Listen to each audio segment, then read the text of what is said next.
యెహోవాకు కృతజ్ఞతాస్తుతులు చెల్లించుడి, ఆయన నామమును ప్రకటన చేయుడి, జనములలో ఆయన కార్యములను తెలియజేయుడి.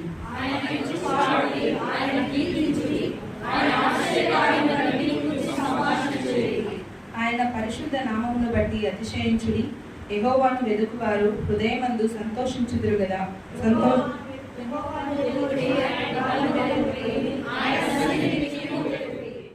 పరిశుద్ధుడా, నీ పరిశుద్ధమైన పాదాలకు వందనాలు, స్తుతులు, స్తోత్రాలు నాయన. గడిచిన 11 నెలలు క్షేమకరంగా ఉంచి 12వ మాసంలో ప్రవేశించే కృపించారు ప్రభువును బట్టి నీకు స్తోత్రం స్తోత్రం స్తోత్రం స్తోత్రం నాయన. ఈ సంవత్సరం అంతయు నీ కాపుదలు ఇచ్చి ఈ చిట్ట చివరి నెలలో ప్రభువా స్తోత్రం ప్రభువా స్తోత్రం ప్రభువా మాకు ప్రవేశించే కృపించి మంచి ఆరోగ్యాన్ని ఇచ్చి నీ కృపలో కాపాడుకున్నారయ్యా. అందును బట్టి స్తోత్రం స్తోత్రం స్తోత్రం స్తోత్రం నాయన. దేవునికి అందరికీ యేసుక్రీస్తు నామమున వందనాలు తెలియజేస్తున్నాను. దేవుని యొక్క బట్టి మరి యొక్క ఆదివారం మధ్యలోకి దేవుడు నన్ను ప్రవేశపెట్టాడు. 2023వ సంవత్సరం చివరి మాసమైన డిసెంబర్ నెలలోకి ప్రవేశించాడు. ఈ యొక్క 2వ ఆదివారం దినమున దేవుడు తన మందిర ఆవరణలో ప్రవేశించ చేసి ఇద్దరు ఆయన నామాన్ని స్తుతించి కనపరచడానికి మహిమపరచుటకు దేవుడు ఇచ్చిన మంచి అవకాశాన్ని బట్టి దేవుడికి స్తోత్రాలు చెల్లిస్తున్నాను. హల్లెలూయా హల్లెలూయా. ఈ పరిశుద్ధ గ్రంథంలో మత్తయి సువార్త 25వ అధ్యాయంలో ఉన్నటువంటి ఒక మాటను చదువుకుందాం. 6వ వచనం, 25వ అధ్యాయము 6వ వచనం. అర్ధరాత్రి వేళ ఇదిగో పెళ్లి కుమారుడు అతనిని ఎదుర్కొనరండి అను కేక వినబడెను. హల్లెలూయా. ఎట్టి చెప్తాం హల్లెలూయా హల్లెలూయా హల్లెలూయా. మరి ఏ సమయంలో గమనిస్తున్నాము? అర్ధరాత్రి వేళ పెళ్లి కుమారుడు అతనిని ఎదుర్కొనరండి అను కేక వినవచ్చు. పెళ్లి కుమారుడికి ముందు ఏముంది? పెళ్లి కుమారుడు పదానికి ముందు ఏముంది? హల్లెలూయా. ఇదిగో పెళ్లి కుమారుడు. ఎక్కడున్నాడు పెళ్లి కుమారుడు? మన కొరకు చెప్పరే. రాని ఉన్నాడా లేదా? వస్తున్నాడా లేదా? యేసుక్రీస్తు ప్రభువు వారు వస్తున్నారు. హల్లెలూయా. గట్టిగా ఇంకోసారి హల్లెలూయా. ఇక్కడ రాయబడినటువంటి మాటలో అర్ధరాత్రి వేళ ఇదిగో పెళ్లి కుమారుడు అతనిని ఎదుర్కొన్న రండి అని ఖ్యాతి వెలువడచ్చు. ఈ మాటలు మనం ఎన్నో పర్యాలు మనం ధ్యానం చేసి ఉండొచ్చు. దాన్ని ముందున్నటువంటి వచనాలు గమనిస్తే ఎవరు కనిపిస్తున్నారంటే 10 మంది కన్యకలు గమనిస్తూ ఉన్నాము. ఆ 10 మంది కన్యకలు అనేటువంటి వారి యొక్క జీవితంలో 5 మంది బుద్ధి కలిగినటువంటి కన్యకలు, 5 మంది బుద్ధి లేని కన్యకలుగా మనం గుర్తిస్తూ ఉన్నాము. మరి ఇక్కడ జరిగినటువంటి విషయంలో మనం గమనిస్తే అర్ధరాత్రి వేళ ఇదిగో పెళ్లి కుమారుడు అతన్ని ఎదుర్కొనరండి అన్న కేక వినబడేది అనేటువంటి మాట చూస్తే ఇది చాలా భయంకరమైనటువంటి మాట.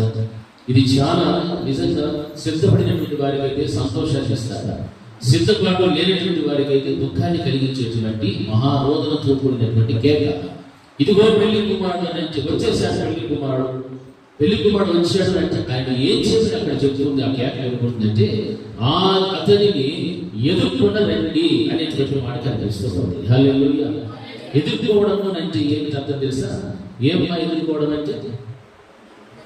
ఎలా ఎదుర్కోవాలా? ఎదుర్కోవడం అంటే ఏంటి అసలు?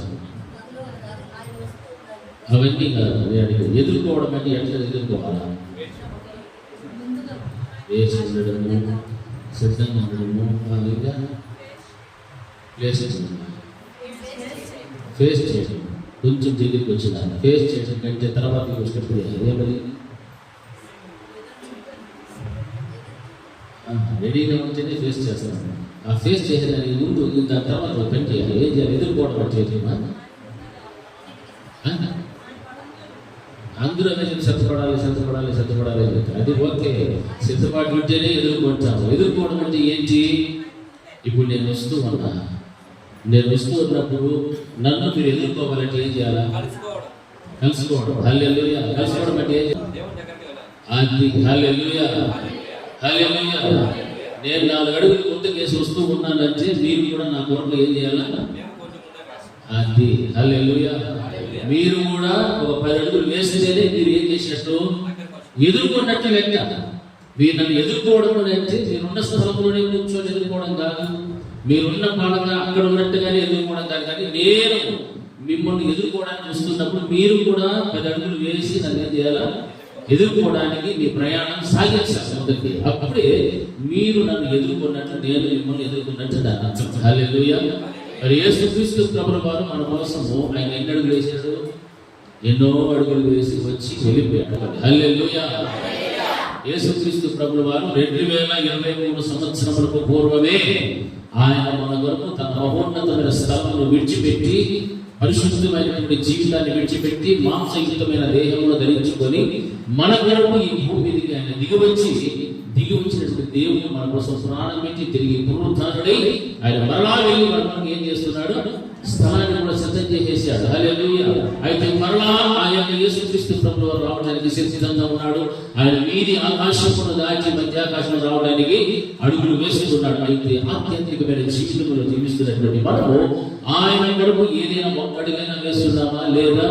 ఆయన ఎన్నో అడుగులు వేసి మన కోసం ఎంతో ఆయన మనకు కావలసినటువంటి జీవితాన్ని ఇచ్చి ఆయన ఉన్నటువంటి మహోన్నతమైన స్థలంలో నివసింపజేసుకోవడానికి దేవుడు తన వంతుగా తన ప్రయత్నం చేస్తున్నాడు. కానీ క్రైస్తవ సమాజాన్ని ఈ రోజున చూస్తే ఆయనను ఎదుర్కొనేటువంటి స్థితి లేక ఎక్కడ ఉన్నామో అక్కడే జీవిస్తూ ఉన్నటువంటి పరిస్థితులు మనకు అనిపిస్తున్నాయి. ఆయన ఎటువంటి వాడికి పరిశుద్ధుడు, నీతిమంతుడు, అటువంటి పరిశుద్ధమైనటువంటి స్థలాన్ని విడిచిపెట్టి దేవుడు అంత గొప్ప కార్యాలు చేయడానికి ఇష్టపడుతున్నాడు అంటే మానవులైనటువంటి మన కొరకు తాను చేసినటువంటి ఆ గొప్ప ఫలితం, ఆ గొప్ప త్యాగాన్ని గుర్తించలేక ఈ రోజున క్రైస్తవ యొక్క జీవితం ఎలా ఉందంటే ఎదుర్కోలేనటువంటి పరిస్థితుల్లో చాలా మంది జీవిస్తూ ఉంటున్నారు. హల్లెలూయా. ఎదుర్కోవడం. ఇదిగో అర్ధరాత్రి వేళ పెళ్లి కుమారుడు చెప్తున్నాను. అర్ధరాత్రి వేళ పెళ్లి కుమారుడు వచ్చేసాడు. ఇక వెంటనే మనం ఆయన ఏం చేసుకోవాలా?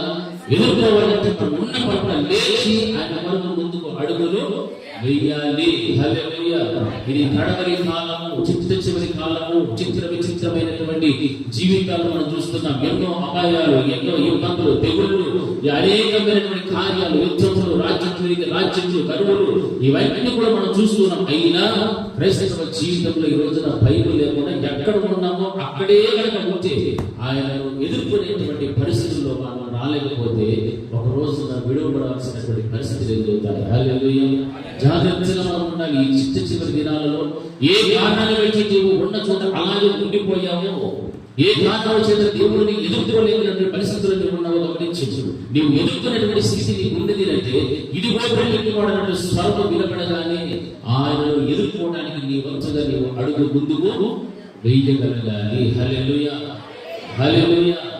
ఇందులో ఉన్నటువంటి ఉపమానంలో చాలా గొప్ప దేవుని యొక్క మర్మములు దాచిపెట్టాడు. ఆయన ఉపమాన రీతిగా చెప్పాడు అంటే అందులో ఎంతో సంఘానికి, క్రీస్తు ప్రభువు వారికి అవినాభావ సంబంధాన్ని చూపెట్టేటువంటి మాటలు ఇందులో కూర్చోబడి ఉన్నవి. ఇదిగో పెళ్లి కుమారుడు. ఆ సమయం ఏది అంటే అర్ధరాత్రి వేళ. హల్లెలూయా. మనం పగటి కాలంలో చక్కగా మనం పనులు చేసుకుంటున్నాము, చక్కగా మనం ఏదేదో వెళ్తున్నాం, ఎక్కడికో వెళ్తున్నాం, ఏమో చేస్తున్నాం, వస్తున్నాం. అయితే రాత్రి కాల సమయంలో అందరూ ఏం చేస్తారు? విశ్రాంతిలోనికి వెళ్ళిపోతారు. నెమ్మదిగా పడుకుందామని అనుకుంటారు. కొంతమంది దొంగలైతే దొంగలు వాళ్ళు చేసుకోవడానికి వెళ్ళిపోతుంటారు. మత్తులైతే నిద్రలో ఉంటారు, భక్తులైతే ప్రార్థనలో ఉంటారు. హల్లెలూయా. హల్లెలూయా. భక్తులైతే ఏంటి సమయాన్ని ఇస్తారు? ప్రార్థనకు సమయాన్ని ఇచ్చి దేవుడితో గడుపుతూ ఉంటారు. హల్లెలూయా. ఇది సిద్ధపాటు. ఎదుర్కోవడం అంటే ఈ విధంగా ఎదుర్కోవాలి. హల్లెలూయా. మరి ఎదుర్కొనేటువంటి జీవితం లేకపోతే ఇదిగో పెళ్లి కుమారుడు అన్న స్వరము కేక వెలువడిన వెంటనే ఆయనను ఎదుర్కోవడానికి మనకు ఏముండాలా? తగినటువంటి సిద్ధపాటు కలిగినటువంటి మహోన్నతమైన దేవుని యొక్క బలం, దేవుని యొక్క శక్తి అనేటువంటి మనం సంపాదించుకొని ఈ లోకంలో జీవిస్తూ ఉండాలి. హల్లెలూయా. ఇది మనకు కావలసినటువంటిది. యేసుక్రీస్తు ప్రభువు వారి యొక్క రాకడ అనేటువంటిది ఖచ్చితంగా ఉంది. ఎన్ని వచ్చినా అన్ని ఆగిపోవాల్సిందే. కరోనా వచ్చినా, రోగాలు, తెగుళ్ళు వచ్చినా, ఇబ్బందులు వచ్చినా, యుద్ధాలు జరిగినా ఇవన్నీ కూడా ఒక రోజున ఏమైపోతాయమ్మా? ఏమైపోతాయి? ఆగిపోవాల్సినటువంటిది. ఆగనిది ఏదైనా ఉన్నదంటే అది యేసుక్రీస్తు ప్రభుల వారి యొక్క రాకడ ఒక్కటే. హల్లెలూయా. ఆగనిది యేసుక్రీస్తు ప్రభుల వారి యొక్క రాకడ ఒకటే. ఆగని రాకడ, ఆయన ఆగమనమైనటువంటిది ఎప్పుడైతే వస్తుందో నీకు తెలియదు, నాకు తెలియదు. అటువంటి స్థితిలో మనం జీవిస్తూ ఉన్నాం. అంత భయంకరమైనటువంటి దినాలను మనం ఉంటున్నప్పుడు ఆయన నీ కొరకు కొన్ని అడుగులు వేసి ముందుకు వచ్చి నీ కోసం స్నానం పెట్టి ఏమేమో చేసి ఆయన విశేషాన్ని మనకు స్థలాన్ని కూడా సిద్ధపరిచిన దేవుడు అంత గొప్పవాడైనప్పుడు ఆయన కొరకు మనం ఏం చేసేవారు కూడా మన వంశగా మనము కొన్ని అడుగులు ముందుకు వేసేటువంటి వారిగా మనం జీవించాలి. హల్లెలూయా. ఆ అడుగు అనేటువంటిది నీవు వేయకపోతే నీవు ఆయన ఎదుర్కొన్నట్టు కాదు, కానీ ఎక్కడున్నావో అక్కడే నీవు ఉన్నావు. హల్లెలూయా. దేవుని బిడ్డలారా, ఈ రోజున మన యొక్క స్థితిగతులు ఎక్కడ ఉన్నాయి, ఏ విధమైనటువంటి జీవితంలో మనము జీవిస్తున్నామో ఒకసారి ఆలోచన చేసుకోవాలి. ఎటువంటి భయంకరమైన స్థితిలో ఉన్నామో, ఏ కారణాన్ని బట్టి దేవుని ఎదుర్కొనేటువంటి స్థితి శక్తిని పొందుకోలేనటువంటి పరిస్థితుల్లో మనము జీవిస్తున్నామో మనం ఆలోచన చేయాల్సినటువంటి పరిస్థితులు మనకు ఎంతైనా అవసరము. హల్లెలూయా. యేసుక్రీస్తు ప్రభుల వారు మనం ఎదుర్కోవడానికి ఆయన ఏం వదులుకున్నాడు? యేసుక్రీస్తు ప్రభుల వారు మనల్ని ఎదుర్కోవడానికి ఆయన ఏం వదులుకున్నాడు? మహిమనే వదులుకున్నాడు. పరలోక రాజ్యాన్ని వదులుకున్నాడు. మహోన్నతమైన రమ్యమైనటువంటి స్థలాన్ని దేవుడు వదిలేస్తున్నాడు. పాపము జీవితంలో జీవిస్తున్న మనుషుని కొరకు, ఈ పాపము లోకంలోనికి రావడం కోసం నశించిపోతున్నటువంటి వారందరినీ కూడా రక్షించడం కొరకు యేసుక్రీస్తు ప్రభుల వారు తన మహిమను విడిచిపెట్టాడు. మానవ యుక్తమైన దేహమును ధరించుకొని వచ్చాడు. హల్లెలూయా. అంత గొప్ప త్యాగం చేశాడు. మరి దేవుడికి నీవేం వదులుకుంటున్నావు ఈ రోజున? దేవుడికి ఇష్టం లేనటువంటివి ఎన్నో మన జీవితాల్లో ఉన్నాయి. దేవుడిని గుర్తుపెట్టేటువంటివి ఎన్నో ఉన్నాయి. మనల్ని వెనుకకు లాగేటువంటివి ఎన్నో ఉన్నాయి. దేవుడి ఎంతో రానియకుండా, సహవాసంలో కలపనీయకుండా, ప్రార్థన చేయకుండా, విన్న వాక్యమును బట్టి అనుసరించి నడవనీయకుండా మన వెనుకకు లాగేటువంటివి ఎన్నో మన జీవితాల్లో ఉన్నాయి. వాటిలో మనకి దేనినైనా వదులుకుంటే అప్పుడు నీవు దేవుడిని ఏం చేయగలుగుతావు? ఎదుర్కొనేటువంటి అనుభవంలోనికి నీవు రాగలుగుతావు. హల్లెలూయా. ఈరోజు అటువంటి అనుభవంలో నీవు లేవనంటే దేవుడిని ఎదుర్కోవడానికి నీకు సరైనటువంటి ఆయన మీద ప్రేమ లేదు. కాబట్టి నువ్వు దేనికైతే ఆకర్షితులైపోయారో ఆ ఆకర్షింపబడినటువంటి దాని వైపే నీ యొక్క చూపు ఉన్నది. కానీ ముందున్నటువంటి పరలోకమైనటువంటి దేవుడు మన కొరకు బయటకు విడిచిపెట్టి వచ్చాడు అన్నటువంటి ఆలోచన లేక మనం బ్రతుకుతూ ఉండవచ్చు. హల్లెలూయా. మన గుండెల మీద మనం చేసుకొని చెప్తాం, మనం ఏదైనా వదులుకున్నామా దేవుని ఎదుర్కోవడానికి? ఏమైనా వదులుకున్నామా? వదులుకున్నామా? ఎవరు ఏమీ వదులుకోలేదు. ఏమో వదులుకోలేదు. ఎప్పుడు వదులుకోవాలా? ఎప్పుడు వదులుకోవాలి? అది కూడా మనకు తెలియదు. కొన్ని ఏం వదులుకోవాలి అది మాత్రం మీకు బాగా తెలుసు, కానీ చెప్పరు. హల్లెలూయా. ఏం వదులుకోవాలంటే మీకు బాగా తెలుసు, కానీ నోరు తెలిసే సమాధానము రాదు. ఎందుకంటే దాన్ని వదిలేస్తే మళ్ళీ ఏమైంది? జీవితమే లేదు అనుకుంటాడు. హల్లెలూయా. మరి మన దేవుడు మన కొరకు తన మహిమనే వదిలిపెట్టాడు. తన చుట్టూ ఎంతో మంది కోట్ల దేవతలను స్తుతిస్తూ, ఘనపరుస్తూ, మహిమపరుస్తున్నారు. అంత గొప్ప స్థాయిని విడిచిపెట్టే దేవుడు మన కొరకు భూమి మీదకి దిగి వస్తే ఈ రోజున రక్షించబడినటువంటి నీవు ఆయనను ఎదుర్కోవడానికి నీవు ఏమీ వదులుకోవడానికి ఇష్టపడటం లేదు. ఎదుర్కోవడానికి నేను చేసేది అది చాలా దుఃఖించాల్సినటువంటి విషయం. చాలా భయంకరమైనటువంటి స్థితిలో ఈ రోజున మానవుడు ఉన్నాడు. తుచ్చమైనటువంటి క్షణికమైనటువంటి పాపముల కోసము, స్వేచ్ఛల కోసము, ఎవరైనా వరకు వీటన్నిటిని బట్టి కూడా దేవుడిని ఎదుర్కోలేక భయంకరమైనటువంటి పాపం జీవితంలో జీవిస్తున్నటువంటి అనేక మంది క్రైస్తవ సమాజం ఈ రోజున కనిపిస్తూ ఉంది. దేవుని వాక్యం అనేక సెలవిస్తా. ఎందుకంటే నువ్వు అనుభవిస్తున్నటువంటి ఆ యొక్క భోగేచ్ఛలను అన్నిటినీ కూడా విడిచిపెట్టలేక, యేసు వైపుకు తిరగలేక, ఆయనను ఎదుర్కోలేనటువంటి శక్తి హీనుడుగా, భక్తి హీనుడుగా మిగిలిపోతున్నావు. కానీ ఆయన ఎదుర్కోవడానికి నీకు కావాల్సిన ప్రార్థన కావాలి, సహవాసం కావాలి, పరిశుద్ధత కావాలి, నీతి కావాలి, వైరాగ్యం కావాలి. ఆ పోరాటం అనేది జీవితం నీలో కనుక ఉంటే ఆ వ్యక్తిగత జీవితాన్ని బట్టి దేవుని నీవు ఎదుర్కొంటూ ఉన్నావు అన్నటువంటి స్థాయిలో నీవు రాగలుగుతావు. నీలో వైరాగ్యం లేదు, పోరాటం లేదు, పరిశుద్ధత లేదు, ప్రార్థన లేదు, వాక్యానుసారమైన జీవితం లేదు. ఇవి ఏది కూడా లేకపోతే నీవు దేవుని కొరకు వీటిని ఏది కూడా పనులు చేయకుండా నీలో ఉన్నటువంటి బలహీనతను విడిచిపెట్టకుండా ఆయనను ఎదుర్కోలేనటువంటి భయంకరమైనటువంటి స్థితిలో ఉన్నామని జ్ఞాపకం తెచ్చుకో. మనం జీవిస్తున్నటువంటి దినములు ఎటువంటి బహు భయంకరమైన చెడ్డ దినాల్లో మనం బ్రతుకుతూ ఉన్నాం. బహు భయంకరమైన చెడ్డ దినాల్లో మనం జీవిస్తున్నాం. దేవుని యొక్క రాకడ నేడు రేపు తెలియనటువంటి ఆ భయంకరమైన దినాల్లో మనం ఉంటున్నప్పుడు మనల్ని మనం సిద్ధం చేసుకోవడానికి, ఏదైతే దేవుని ఎదుర్కోవడానికి మనల్ని బట్టి వెలుగులు లాగుచున్నాయో వాటన్నిటినీ కూడా మనం ఏం చేసుకోవాలి? వదులుకోవడం నేర్చుకోవాలి. హల్లెలూయా. గట్టి చెప్పాలి. హల్లెలూయా, హల్లెలూయా, హల్లెలూయా. వాటిని వదిలిపెట్టుకో. నువ్వు ఎవరిని ఎదుర్కొంటావు? దేవుని ఎదుర్కొంటావు. మనల్ని వెనుకలు లాగేవి ఎన్నో ఉన్నాయి. ఆ వెనుకలు లాగుతున్నప్పటికీ కూడా దేవుని యొక్క శక్తిని బట్టి ఆయన వైపు మన దృష్టి ఉంచి మన అడుగులు ముందుకు వేసుకుని వెళ్ళాలి. కానీ మన అడుగులు వెనుకకు వెళ్ళిపోయేటువంటి దుర్భక్తమైన స్థితిలో ఉండకూడదు.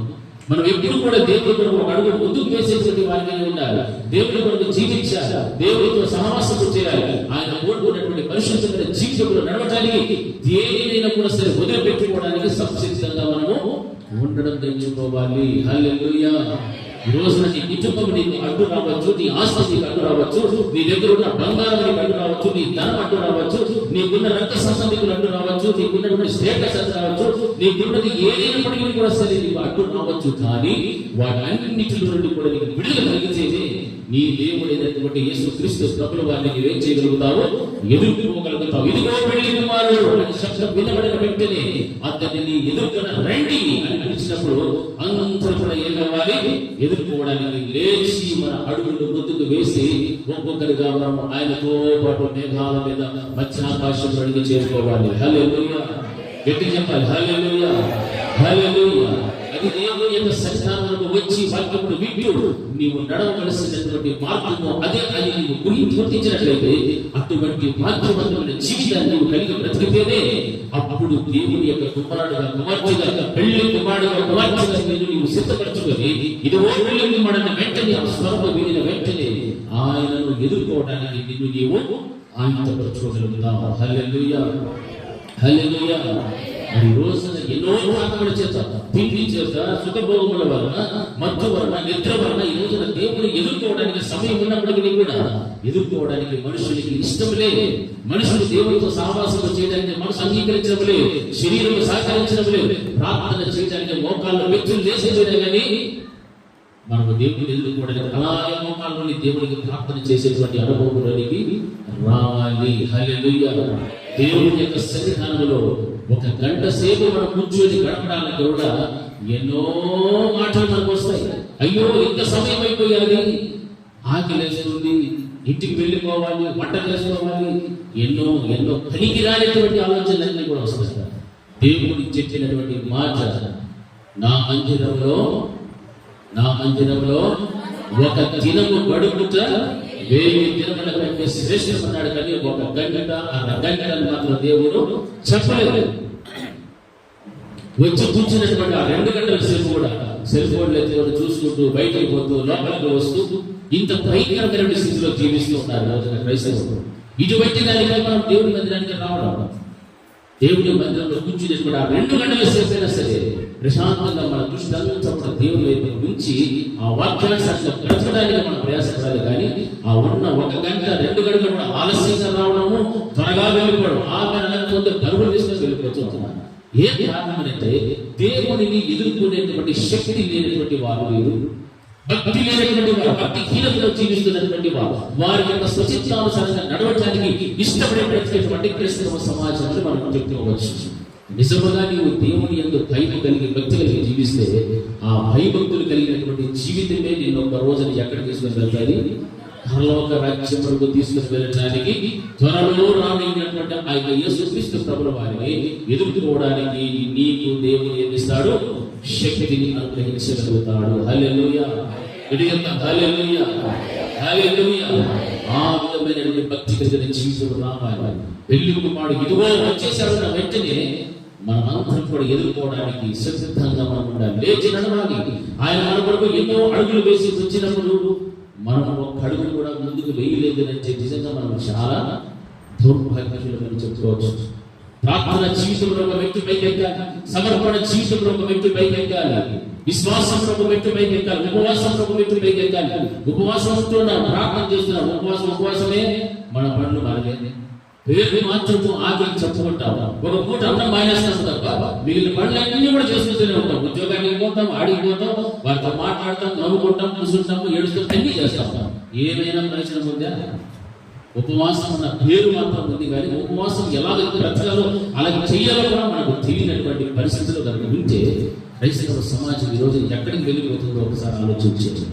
ఉపవాసం, ఉపమి అంటే సమీపించడం, వాసం అంటే దేవుడితో నివాసం చేయడం. హల్లెలూయా.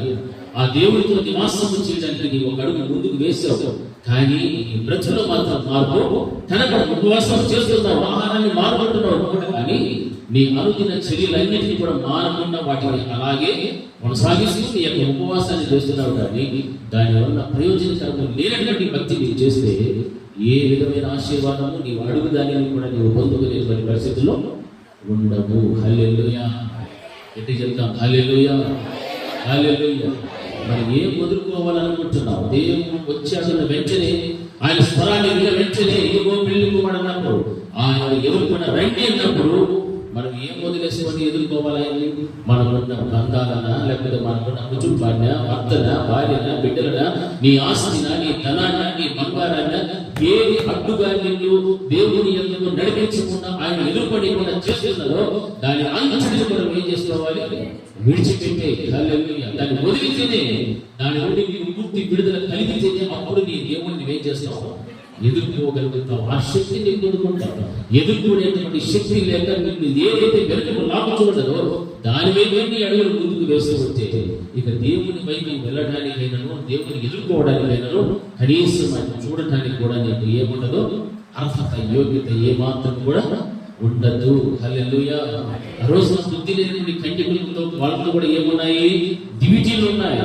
దివిటీల్లో నూనె ఉంది, దివిటీలు వెలుగుతూ ఉన్నాయి. వారు అనుకుంటున్నారు మాకున్నటువంటి నూనె మాకు సరిపోతుందని అనుకున్నారు, మాకున్నటువంటి డ్యూటీలు మాకు చాలు, పెళ్లి కుమారుడు వచ్చినందుకు కూడా మేము ఈ డ్యూటీలతో వెలిగి ఆయన వచ్చినప్పుడు ఎదుర్కొని ఆయనతో పాటు వెళ్ళిపోతామన్నారు. కానీ వెళ్ళలేకపోయారు. ఈ రోజున క్రైస్తవ సమాజంలో అలాగే ఉంది.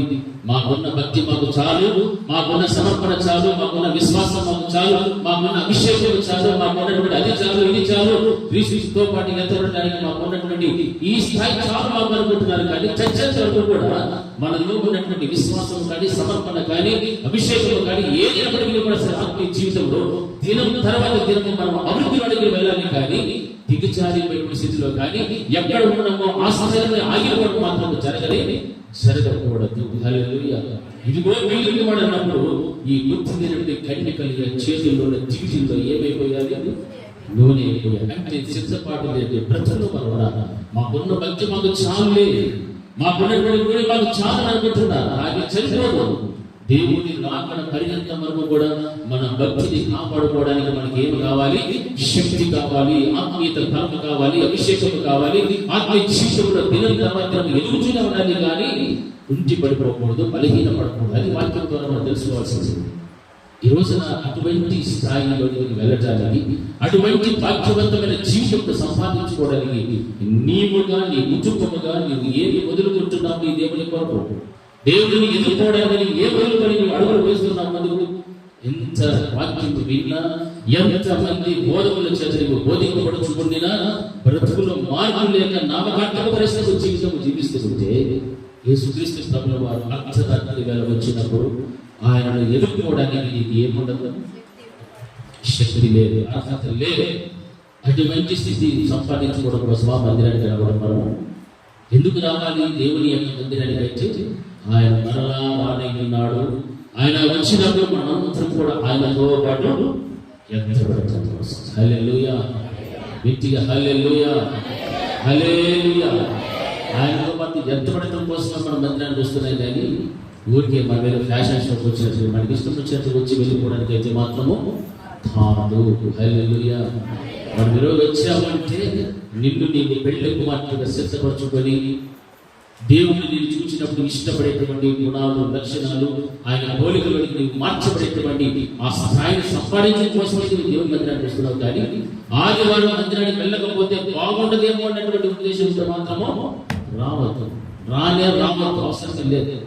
నేనేమైనా అనుకుంటానేమో, నా పక్క వారు నన్ను ఫోన్ చేసి అనుకుంటారేమో, లేకపోతే వెనకాల ఉన్న వాళ్ళు ఏమని అనుకుంటారేమో, పలానా రాలేదని గుర్తిస్తారేమో అని మాత్రమో రావద్దు. హల్లెలూయా.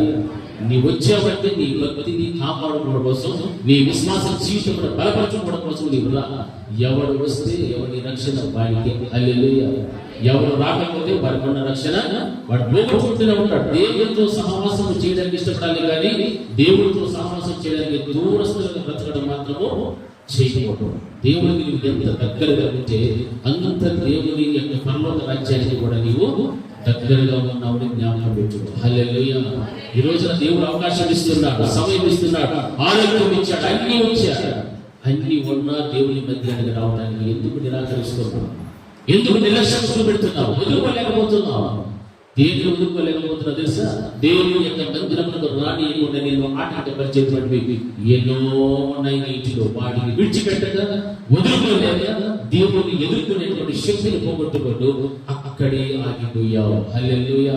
అక్కడికక్కడే ఆగిపోతున్నావు. ఎదుర్కొన్న రండి పిలిచినప్పుడు అక్కడే ఉండిపోవాల్సిన పరిస్థితి వస్తుంది. దేవునికి ఎంత చక్కని జీవితం ఇచ్చినా కానీ ఈ రోజున దేవుని మందిరంలోకి రావడానికి చాలా మందికి నిర్లక్ష్యం, చాలా మందికి దేవుడు అంటే భయములే, భక్తిలే. ఇవన్నీ ఎందుకు? దేవుడు పరిశుద్ధాత్మ దేవుడు ఎన్ని పర్యాయం మనం హెచ్చరిస్తున్నాడంటే ఆయన త్వరగా వచ్చుచూ ఉన్నాడు. హల్లెలూయా. ఆయన త్వరగా వచ్చుచూ ఉన్నాడు. త్వరగా వచ్చేటువంటి దేవుణ్ణి ఎదుర్కొనేటువంటి శక్తి సామర్థ్యత మనకు ఉండాలి. అందుకే ఇదిగో పరలోక రాజ్యము సమీపంలో ఉన్నది.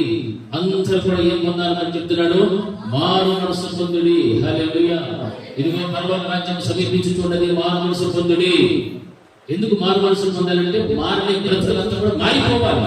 పరలోక రాజ్యం సమీపిస్తోంది. ఇంకా మన బ్రతుకులు మారకుండా అటువంటి స్థితిలోనే మనం ఉంటే ఆ ఉన్నతమైనటువంటి దేవునితో పాటు కలిసి చేర్చబడటానికి, మధ్య ఆకాశంలో చేర్చబడటానికి యోగ్యతను పోగొట్టుకుంటారే అని దేవుడు ఎంతో బాధపడుచు ఉన్నాడు. మన కోసం ప్రాణాన్ని పెట్టి సంపాదించుకున్నాడు.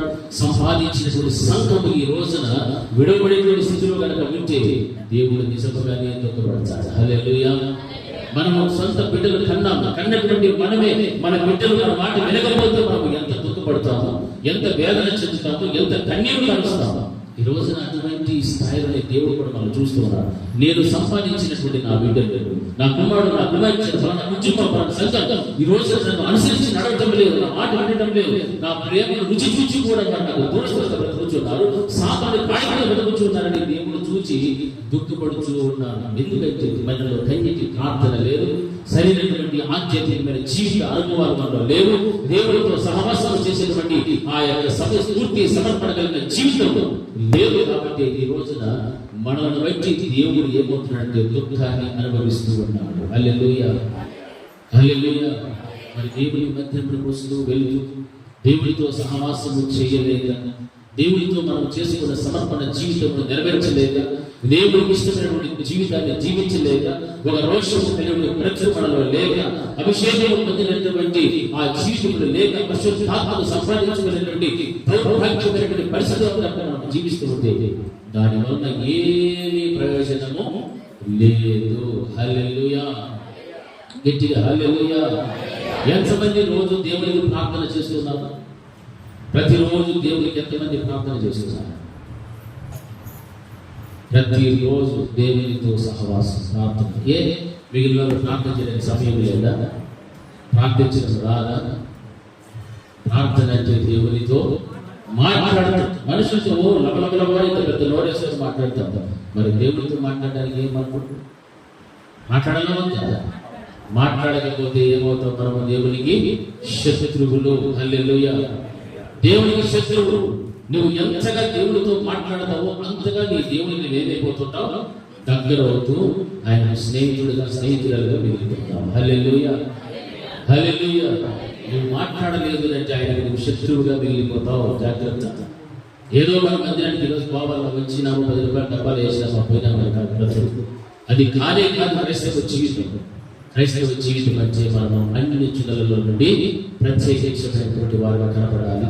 ఒక ప్రత్యేకమైనటువంటి జీవితం మనం కలిగి జీవించాలి. ఆ ప్రత్యేకత కనుక లేకుండా నీవు బ్రతుకుతున్నావంటే, ఇదిగా వెళ్ళుకున్నాడు అంటే స్వరం విన్న వెంటనే ఆయనను మనం ఏం చేయాలా? ఎదుర్కోవాలి. ఎదుర్కొనేటువంటి శక్తి లేకపోతే విడువబడవలసినటువంటిదే. హల్లెలూయా, హల్లెలూయా. ఎన్నో కారణాలను బట్టి దేవుని ఎదురు రాలేకపోతున్నాం. ఎన్నో ఐహిక విచారణలు బట్టి, తిండిని బట్టి, నిద్రను బట్టి, సుఖభోగములను బట్టి, నీ తనమును బట్టి, ఎన్నో ఇటువంటి భయంకరమైనటువంటి పనికి మారినటువంటి అలవాట్లన్నిటిని బట్టి కూడా దేవుని ఎందుకు రాకుండా ఆగిపోతున్నామంటే, నిజంగా మనకు దేవునికి ఒక రోజున ఏం చేయాలి? లెక్క చెప్పవలసిన వారు. హల్లెలూయా, హల్లెలూయా. ఆ రోజు అడుగుతాడు దేవుడు, నీకు ఇన్ని సంవత్సరములు ఆయుష్ నేను ఇచ్చినా నీవు నా కొరకు కేటాయించినటువంటి సమయం ఎంత ఇచ్చావు? నీ కొరకు నీవు ఎంత సమయాన్ని కేటాయించుకున్నావు? ఒక రోజుకి 24 గంటలు, 24 గంటలు దేవునికి అర్పిస్తున్నాం. మనము కనీసం 2 నిమిషాలు అర్పిస్తున్నామా? లోక సంబంధమైనటువంటి మాటలకు, పనికి రానటువంటి సహవాసాలకు కొన్ని గంటల తరబడి సమయాన్ని ఇస్తూ ఉన్నాం. ఆ సమయం అంతా కూడా వృధా చేస్తూ ఉన్నాం. అందుకే అజ్ఞానుల వలె జ్ఞానుల వలె బ్రతకమని దేవుడు చెబుతూ ఉన్నాడు. సమయమును పోనీయక దాన్ని ఏం చేసుకోమంటున్నాడు? సద్వినియోగము చేసుకోమంటున్నాడు. ఎందుకు ఈ మాటల్ని దేవుడు చేసుకున్నాడు? సమయాన్ని పోగొట్టే వాళ్ళు చాలా మంది ఉన్నారు. అజ్ఞానుల వల్ల జీవించేటువంటి వాళ్ళు చాలా మంది ఉన్నారు. సమయం ఉన్నా కానీ దాన్ని పోగొట్టుకుంటూ ఆ దేవుడికి వలసిన సమయంలో అన్నిలో కనిపిస్తున్నారు, వారితో కనిపిస్తున్నారు. ఆ వల్ల ఏమైనా వస్తుందా? మనకు వారి వల్ల ఏమైనా ఆనందం వస్తుందా? వారి వల్ల దీవెన వస్తుందా? ఆశీర్వాదం వస్తుందా? ఉన్న భక్తిని పోగొట్టుకోవడం తప్ప మరి ఇంకొకటి ఏది కూడా లేదు. ఆ భక్తిని పోగొట్టుకోవడం కంటే భక్తిని సంపాదించి పెట్టేటువంటి ఆ దేవుడి యొక్క సన్నిధానం కనుక వచ్చి నిలబడితే దానికి మించిన ఆశీర్వాదం మరొకటి లేదు. హల్లెలూయా. దేవుడు నీ కోసం కొన్ని అడుగులు వేసి ముందుకు వస్తున్నప్పుడు నీవు కూడా కొన్ని వదిలిపెట్టి ఆయన ఎదుర్కోవడానికి కొన్ని అడుగులు ముందుకు వస్తేనే అప్పుడు నీవు ఆయనను ఏం చేసిన వ్యక్తివి? ఎదుర్కొన్నటువంటి వ్యక్తివి. హల్లెలూయా. గట్టి చెప్పాలి. హల్లెలూయా, హల్లెలూయా. ఇదిగో పెళ్లి కుమారుడు అని వెంటనే నేను ఏం కావాలంటే శక్తిగా ఉండాలి ఎదుర్కోవడానికి. నీలో అటువంటి ఆలోచనే కనుక రాకుండా ఉంటే ఇన్ని సంవత్సరాల క్రైస్తవుగా బ్రతికినంతా కూడా వ్యర్థమే. హల్లెలూయా. వ్యర్థం, వ్యర్థం, అంతప్పుడు వ్యర్థమైపోతాం. అప్పుడు నువ్వు తీర్పులో నిలబడినప్పుడు చెప్పొచ్చు, ప్రభా నేను ఫలానా సంవత్సరంలో బాప్తిసం తీసుకుంటే అలా ఉంటుంది, ఇలా ఉంటుంది, అది చేసి ఇది చేసి అంటే దేవుడు అంటాడు, అక్రమంలో చేయబడ్డారా? మీరు ఎవరో నాకు తెలియదు. హల్లెలూయా. అక్రమము చేయబడ్డారా? దేవుడికి ఏది కావాలి తెలుసా? క్రమము కావాలి. దేవుడికి క్రమము లేనటువంటి వారిని దేవుడు ఒక్కనాటికి ఆయన ఎన్నిక చేసుకోండి. ఎవరైనా సరే క్రమమైనటువంటి జీవితం కనుక లేకపోతే వాడిని దేవుడు ఏమంటాడు? అక్రమస్తులు. అక్రమము చేయవాళ్ళరా మీరు ఎవరు నాకు తెలియదు, నా ఎద్దు నుండి వెళ్ళిపో. అప్పుడు మన పరిస్థితి ఏంటి? ఇంతకాలం మందిరానికి వచ్చి మందిరం కోసం ఏమేమో చేసి కాలువలించి దశభాగాలించి అవి చేసి ఇవి చేసి ఓహో ఆహా అనేటువంటి స్థాయిలో మనం ఉంటుంది. ఏమైనా ఫలితం దక్కిన దేవుడి దగ్గర అని అప్పుడు ఏం చేయాలా? ఏడవాలి, రోధించాలి, వేదన పడాలి. మన దేవుడైతే నమ్మదగిన వాడు, మన దేవుడు నిజంగా నీతి కలిగిన దేవుడు. మన ఆయనే ఎటువంటి తీర్పు ఇచ్చాడంటే మన జీవితంలో ఆయన ఎదుర్కోవడానికి వదులుకోలేనటువంటివి ఎన్నో పెట్టుకొని వీటన్నింటినీ కూడా మనం చేసేసాం. హల్లెలూయా, హల్లెలూయా. వీటిని వదులుకోకుండా వాటి కొరకు మనం ఏం చేసిన ఆయన కొరకు ఆయన ఎదుర్కొనే శక్తి మనకు ఆయన ఎదుర్కోలేని పరిస్థితుల్లో మనం ఉండలేదు. కారణం మనల్ని వెలుగుకు లాగేటివి మన వ్యక్తిగత జీవితంలో ఎన్నో ఉన్నాయి. వాటితో నీవు పోరాడి ఆ పోరాటంలో నీవు తెలవలేక ఓడిపోతూ పతనమైపోతూ దేవుడికి దూరస్తుడైపోతున్నావు. అందుకే తగినటువంటి సిద్ధపాటు కలిగిన జీవితం నీలోనికి రావటం లేదు. హల్లెలూయా, హల్లెలూయా, హల్లెలూయా, హల్లెలూయా. హానోకు యొక్క జీవితంలో మనం కనుక చూస్తే నిజంగా ఆయన ఎటువంటి వాడు అంటే ఆయన ప్రభువు దగ్గరకు వెళ్ళిపోయినటువంటి అనుభవంలో మనకు కనిపిస్తున్నాడు. హానోకు ఎవరు లేరమ్మా? కుటుంబం ఉందే లేదా? ఉంది. హానోకు జీవితానికి కుటుంబం ఉంది, అన్ని ఉన్నాయి. కానీ వెలుగును తిరగకుండా కుటుంబం వైపు తన దృష్టి పెట్టకుండా ఎక్కువ సమయాన్ని ఎవరితో కేటాయించాడు? దేవునితోనే కంటే చచ్చిపోయి దేవునితో నడిచాడు కాబట్టి హానోకు ఆయనతో కూడా ఏమైపోయాడు? హల్లెలూయా. ఉనికిపోబడ్డాడు. నీవు నిజంగా దేవునితో ఎక్కువ సమయాన్ని గడిపితే, దేవునితో నడిచేటువంటి అనుభవం నీకు వస్తే నీకు దేవుడు ఏమి ఇస్తాడు? కర్లకు నచ్చనిస్తాడు. ఆయన ఎదుర్కొనేటువంటి శక్తిని దేవుడు నీకు ఇస్తాడు. నువ్వు సహవాసంగా రావు, ప్రార్థన చేయమంటే చెయ్యి, వాక్యానుసంగా బ్రతుకుంటే బ్రతుకు, వాక్యము గద్దిస్తున్నప్పుడు విసుకుంటున్నావు, చెవులు పడుకుంటున్నారు, సమావేశాలు చేసుకుంటున్నారు, ఏమేమో చేస్తున్నారు. కారణం ఏంటంటే దేవుని కొరకు విడిచిపెట్టలేనివన్నీ కూడా మీరు అలా ఉన్నాయి కాబట్టి అటువంటి దౌర్భాగ్యమైన పాపము జీవితం నుంచి విడుదల కలిగి బయటికి రావాలి అంటున్నా. దేవుడికి ఒక అడుగు ముందుకు వేయాలి అన్నటువంటి ఆలోచన మాత్రం మనుషులకి ఇంకా కలగలేదు. అందుకే దేవుని ఎదుర్కోలేక వాక్యము విత్తబడుచున్నప్పుడు వాక్యములకు భిన్నమైనటువంటి సమావేశము, రౌండ్ టేబుల్ కాన్ఫరెన్సెస్ లో కూర్చొని మాట్లాడుకుంటూ ఉంటారు. హల్లెలూయా. అటువంటి వారికి ఏముందో తెలుసా?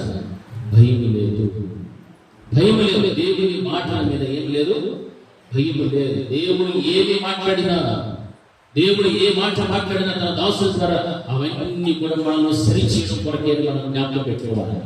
ఏ మాట మాట్లాడి, ఎప్పుడు, ఎక్కడ, ఏ విధంగా, ఏ సందర్భంలో మాట్లాడినా కానీ నా దేవుడు నా సేవకుల ద్వారా మాట్లాడుతున్నాడు. ఇందులో నాకేమైనా సంబంధించి ఉందా, నాలో ఎటువంటి బలహీనతలు ఉన్నాయేమో వాటిని విడిచిపెట్టుకుంటే నేను ఆ దేవుడిని నేను ఏం చేయగలుగుతానో ఎదుర్కోగలుగుతాను అన్నటువంటి జ్ఞానము కలిగి జీవిస్తే అప్పుడు నీవు దేవుని ఎదుర్కోవడానికి, ఇదిగో పెళ్లి కుమారుడు వెంటనే నీవు లేచి నీ అడుగులు ముందుకు వేసి ఆయనను ఎదుర్కొనేటువంటి శక్తిని దేవుడు నీకు ఇవ్వగలుగుతాడు. హల్లెలూయా.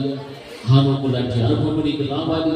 రెండవది మనం చూస్తే ఎలీయా ప్రవక్త మనం చూస్తున్నాం. ఎలీషా అంటున్నాడు, వద్దంటున్నాడు, నువ్వు వద్దు నా వెనక రావద్దన్నప్పటికీ కూడా అతని ప్రేమ చూసేది ఏలియా ఏమైనా ఆగిపోయాడా? ఆగిపోలే. అతను కూడా తన కింద సేవకుడే. కానీ అటువంటి వాడిని చూసి కూడా ఏలియా ఆగకుండా ఏమైపోయాడు? హల్లెలూయా, హల్లెలూయా. ఏలియా కూడా వెనుకకు తిరిగి చూసిన వాడు. ముందుకే తన అభిషేకం, తన పొందుకున్న అభిషేకాన్ని ముందుకు అలాగే కొనసాగించుకుంటూ సమర్పణ జీవితాన్ని, ఆ వైరాగ్యమైన జీవితాన్ని చూపించాడు తప్ప అయ్యో నా యొక్క సేవకుడైనటువంటి నా శిష్యుడైనటువంటి ఎలీషా పిలుస్తున్నాడు, నేను వస్తాను అభ్యంతరం చేస్తున్నప్పటికీ కూడా దాన్ని లెక్క చేయకుండా ఏలియా కూడా తన అభిషేకం ఇంకొక ముందుకు తీసుకుని వెళ్ళాలి తప్ప వెనుకకు చూసినటువంటి అనుభవం మాత్రము కనబడుతుంటుంది. హల్లెలూయా. అటువంటి గొప్ప భక్తి కలిగిన స్థాయిలో ఉన్నటువంటి వారు, దేవుని యొక్క భయం కలిగి జీవించినటువంటి వారే వెనుకకు తిరిగి చూడకుండా ముందుకు వెళ్ళారు కాబట్టి దేవుడిని ఎదుర్కోవడానికి వారు వెళ్ళిపోయారు. హల్లెలూయా. ఈ రోజున అంత మాత్రం భక్తి లేకుండా, అంత మాత్రం విశ్వాసం లేకుండా, వైరాగ్యం లేకుండా, అభిషేకం లేకుండా బ్రతుకుతున్నటువంటి క్రైస్తవ సమాజంలో ఉన్న విశ్వాసాల పరిస్థితి ఎలా ఉందో ఒకసారి ఆలోచన చేయాలి.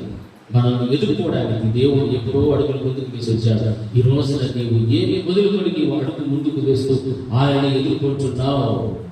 నీవు ఎదుర్కోవడానికి ఇష్టం ఉంది, దేవుడు అంటే ప్రేమ ఉంది, మందిరం అంటే ప్రేమ ఉంది. కానీ మందిరానికి రాము, దేవుని ఎదురు రాము, దేవుని మాటలు కూడా వినము, దాన్ని లెక్క చేయము, మాటల ప్రకారంగా జీవించలే. ఇది ఎటువంటి జీవితం అంటే నామమాత్రపు క్రైస్తవ్య జీవితము. హల్లెలూయా. ఇది చెప్పాలి. హల్లెలూయా. ఇది నామమాత్రపు క్రైస్తవ్య జీవితం. నామమాత్రంగా ఉండేటువంటి వారి పరలోకం ఇస్తారా? దేవుడు ఇస్తాడమ్మా. ఎవరైనా వెళ్ళారా నామమాత్రపు క్రైస్తవ పరలోకానికి? కొన్ని వెళ్ళగలుగుతారా? వెళ్ళండి. హల్లెలూయా, హల్లెలూయా. ఎట్టి చెప్పాలి. హల్లెలూయా. మోషే నడిపించినటువంటి 30 లక్షల మంది జనాంగం ఉన్నారు ఇశ్రాయేలు. వారందరినీ కూడా పాలెంలోనే వదిలిపెట్టేశాడు. దేవుని యొక్క మాటకు లోపలికి ఎక్కడికి వెళ్ళిపోయాడు? సీనాయి కొండ మీదకి వెళ్ళిపోయాడు. హల్లెలూయా, హల్లెలూయా. సీనాయి కొండ మీదకి ఎక్కిపోగలిగాడు. ఎందుకు? వీళ్ళందరినీ విడిచిపెట్టాడు కాబట్టి. ఆయన ఎక్కడికి వెళ్ళాడు? సీనాయి కొండ మీదకి వెళ్ళాడు. ఎవరి కోసం వెళ్ళాడు? వీరి కోసమే, ఈ ప్రజల కోసమే. విడవబడినటువంటి ఈ ప్రజలకు దేవుని యొక్క ఆజ్ఞలు, శాసనములు, ఆ యొక్క విధులు ఏవైతే దేవుడు చెప్పలేమో వాటిని మరలా తీసుకుని వచ్చి ఈ ప్రజలందరినీ కూడా చక్కని మార్గంలో నడిపించడం కోసము ఆ ప్రజలందరినీ కూడా పాలెంలోని వదిలిపెట్టేసి ఆయన సీనాయి పర్వతం మీదకి వెళ్ళిపోయాడు. హల్లెలూయా.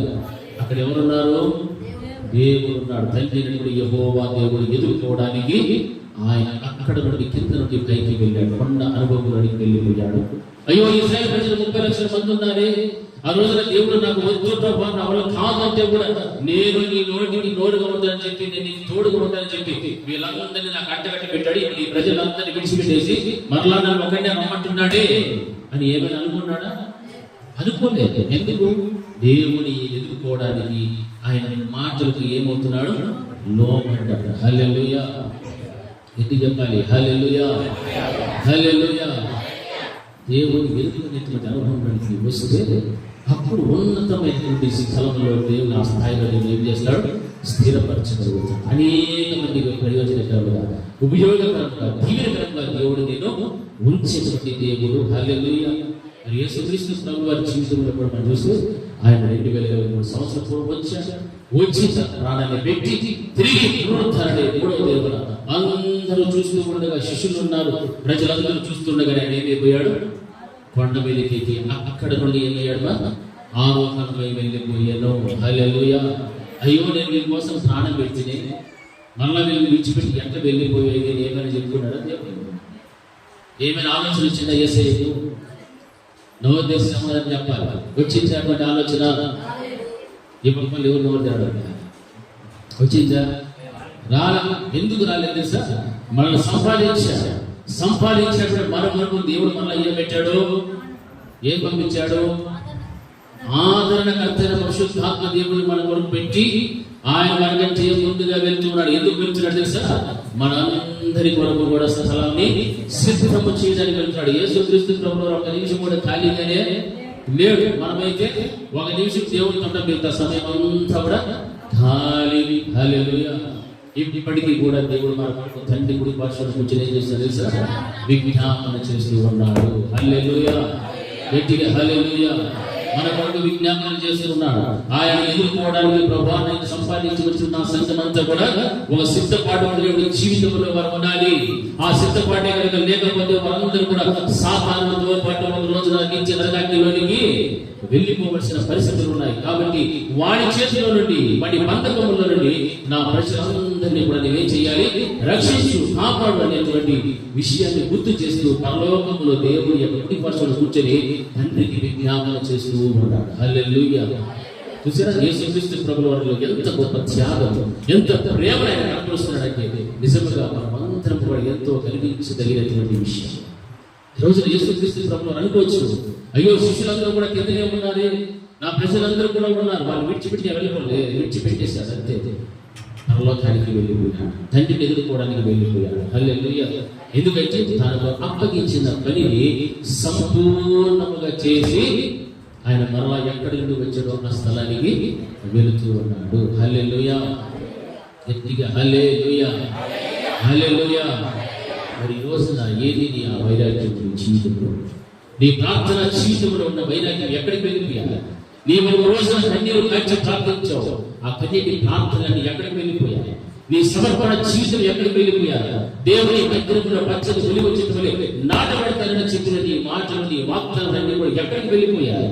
ఈ రోజున నీ మందిరంలో కనబడటం లేదు, సమాజంలో కనబడుతున్నావు, కుటుంబంలో సరైనటువంటి జీవితం నీకు లేదు, సరైన సాక్ష్యం నీకు లేదు, ఎక్కడెక్కడికో వెళ్ళిపోతున్నావు. కానీ నీవు దేవుని కలిగినటువంటి ఆ సమర్పణను ఎక్కడ మర్చిపోయావో ఒకసారి ఆలోచన చేయి. వాటిని వెలుగుకు లాగుతూ ఆ సమర్పణలో నేను ముందుకు నడిపించలేని పరిస్థితులు ఎన్నో ఉన్నాయి. కాబట్టి వాటిని విడుదల కలగలేకుండా దేవుడిని ఎదుర్కొనేటువంటి శక్తిని నేను ఏం చేసుకుంటున్నావు? పోగులు చేసుకుంటున్నావు. హల్లెలూయా. పిల్లలైనా, పెద్దలైనా, నడి వయసులో ఉన్నటువంటి వారైనా, వృద్ధులైనా, ఎవరైనప్పటికీ కూడా సరే అందరూ కూడా ఎక్కడికి చేరుకోవాలి? పరలోక రాజ్యంలోనికి చేర్చబడాలి. పరలోక రాజ్యంలో చేర్చబడాలి. విద్య ఉన్న వారైనా, విద్య లేని వారైనా వాక్యమును చక్కగా అర్థము చేసుకుని వాక్యానుసారంగా బ్రతకడం అనేటువంటిది చాలా ప్రాముఖ్యము. ఆ వాక్యమును అర్థము చేసుకోకుండా మనం మందిరానికి వచ్చి వెళ్ళిపోతే, ఈ రోజు ఏ వాక్యం విన్నామో కూడా నీకు తెలియకపోతే ఏమి కూడా ప్రయోజనమో లేదు. ఈ రోజు విన్న వాక్యాన్ని మరలా నీ ఇంటికి దాన్ని ధ్యానం చేయి, మరలా దాన్ని చదువు. నేను విన్నటువంటి వాక్యం, పరిశుద్ధ గ్రంథంలో ఉన్నటువంటి వాక్యము ఎంత చక్కగా ఉన్నదో దాని ఉన్న అర్థాలన్నీ కూడా మరలా పరిశుద్ధాత్మ దేవుడు నీతో మాట్లాడతాడు. అటువంటి మాటలు ఎప్పుడు కూడా నిత్యము నీ హృదయంలో ఏదైపోతుందో తెలుసా? అలాగే స్థిరముగా నిలబడిపోతాయి. పోయిన వారం ఏ వాక్యం చెప్పామో గుర్తుండదు. కారణం ఏమిటి అయితే దేవుని యొక్క వాక్యమును మరలా ఇంటికి వెళ్ళి దాన్ని చేయము, ధ్యానించు. కేర్లెస్, నిర్లక్ష్యం.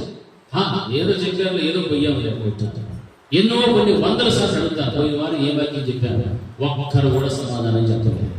ఏది కారణం అయితే ఇంటికి వెళ్ళి దాన్ని మరలా ఏం చేయడం లేదు, నెమరు వేసుకోవడం లేదు. హల్లెలూయా. పిల్లలు బడికి వెళ్తున్నారు, అక్కడ చెప్పే పాఠాలన్నీ కూడా మరలా ఇంటికి వచ్చి వాళ్ళు ఏం చేయాలా, చదవాలి. వారు ఇచ్చిన హోంవర్క్లన్నీ కూడా చెయ్యాలి. చేసేదే వాడు చెప్పినటువంటి పాఠాలు వీడికి ఏమవుతుంది, అర్థమవుతారు. అప్పుడు వాడు పరీక్ష పెట్టినప్పుడు ఆ పరీక్షలో నీ బిడ్డలు ఏమవుతారు, పాస్ అవుతారు. ఆడ విన్నది వదిలేసి వీడు హోంవర్క్ చేసినట్టు చేసి వదిలేస్తే ఏమైనా ప్రయోజనం చెప్తే ఆడ వినాలి, వీడు హోంవర్క్ చేయాలి, దాన్ని బాగా అర్థం చేసి గ్రహిస్తే తన హృదయంలో పెట్టుకుంటే అప్పుడు పరీక్షలు ఏమవుతారు, నెగ్గగలుగుతారు. హల్లెలూయా. మరి దేవుని యొక్క మందిరం కూడా వేద పాఠశాల. ఈ పాఠశాలకు వస్తున్నటువంటి ప్రతి ఒక్కరు కూడా దేవుడు ఏమైతే మనతో మాట్లాడుచున్నాడో ఆ మాట్లాడుచున్నటువంటి మాటలన్నీ కూడా మన హృదయంలోకి పెట్టుకోవాలి, గ్రహించాలి. గ్రహించినటువంటి వాక్య ప్రకారంగా బ్రతకడం అనేటువంటిది చాలా ప్రాముఖ్యమైనటువంటిది. హల్లెలూయా, హల్లెలూయా, హల్లెలూయా. ఎందుకంటే ఈ రోజున మనుషుల యొక్క జీవితంలో పిచ్చిగా ప్రేమించేటువంటి బంధాలను విడుకోలేకపోతున్నారు. యవనస్తులు యవనేచ్ఛను విడిచిపెట్టలేక దేవుని ఎదుర్కోలేకపోతున్నారు. ఈ రీతిగా ఒక్కొక్కటిగా మనం ఆలోచన చేస్తే ప్రార్థన జీవితంలో అడ్డుగా ఉన్నటువంటి ప్రతి దానిని కూడా విడిచిపెట్టలేక, సహవాసంలో కలుసుకోవడానికి అడ్డుకున్న దాన్ని విడిచిపెట్టలేక వాటితోనే వారి జీవితాన్ని ముందుకు ముగిస్తూ కొనసాగించుకుంటూ వెళ్ళిపోతున్నారు తప్ప దేవుడు అంటే భయం లేక, భక్తి లేక, ఆయన అర్ధరాత్రి వచ్చినప్పుడు నేను ఆయన ఎదుర్కోవడానికి నాకు సిద్ధపాటు ఉండాలి. నేను ఈ రోజున ఏమై ఉన్నానో, ఏ స్థితిలో ఉన్నానో దీని అంతటికీ కూడా నా దేవుడే కారణము. ఒకప్పుడు నా బ్రతుకు, నా స్థితిగతులు ఎలా ఉండేవో ఈ రోజు నా దేవుడు ఆశీర్వదించాడు, నన్ను బలపరిచాడు, నన్ను దీవెనకరంగా ఉంచాడు, 10 మందికి ఉపయోగకరంగా నన్ను పెట్టాడు. కానీ దేవుని వైపు చూచేటువంటి ఆ యొక్క నిరీక్షణ, ఎదుర్కొనేటువంటి అనుభవం నీకు లేకపోతే ఏది కూడా ప్రయోజనం నీకు ఉండదు.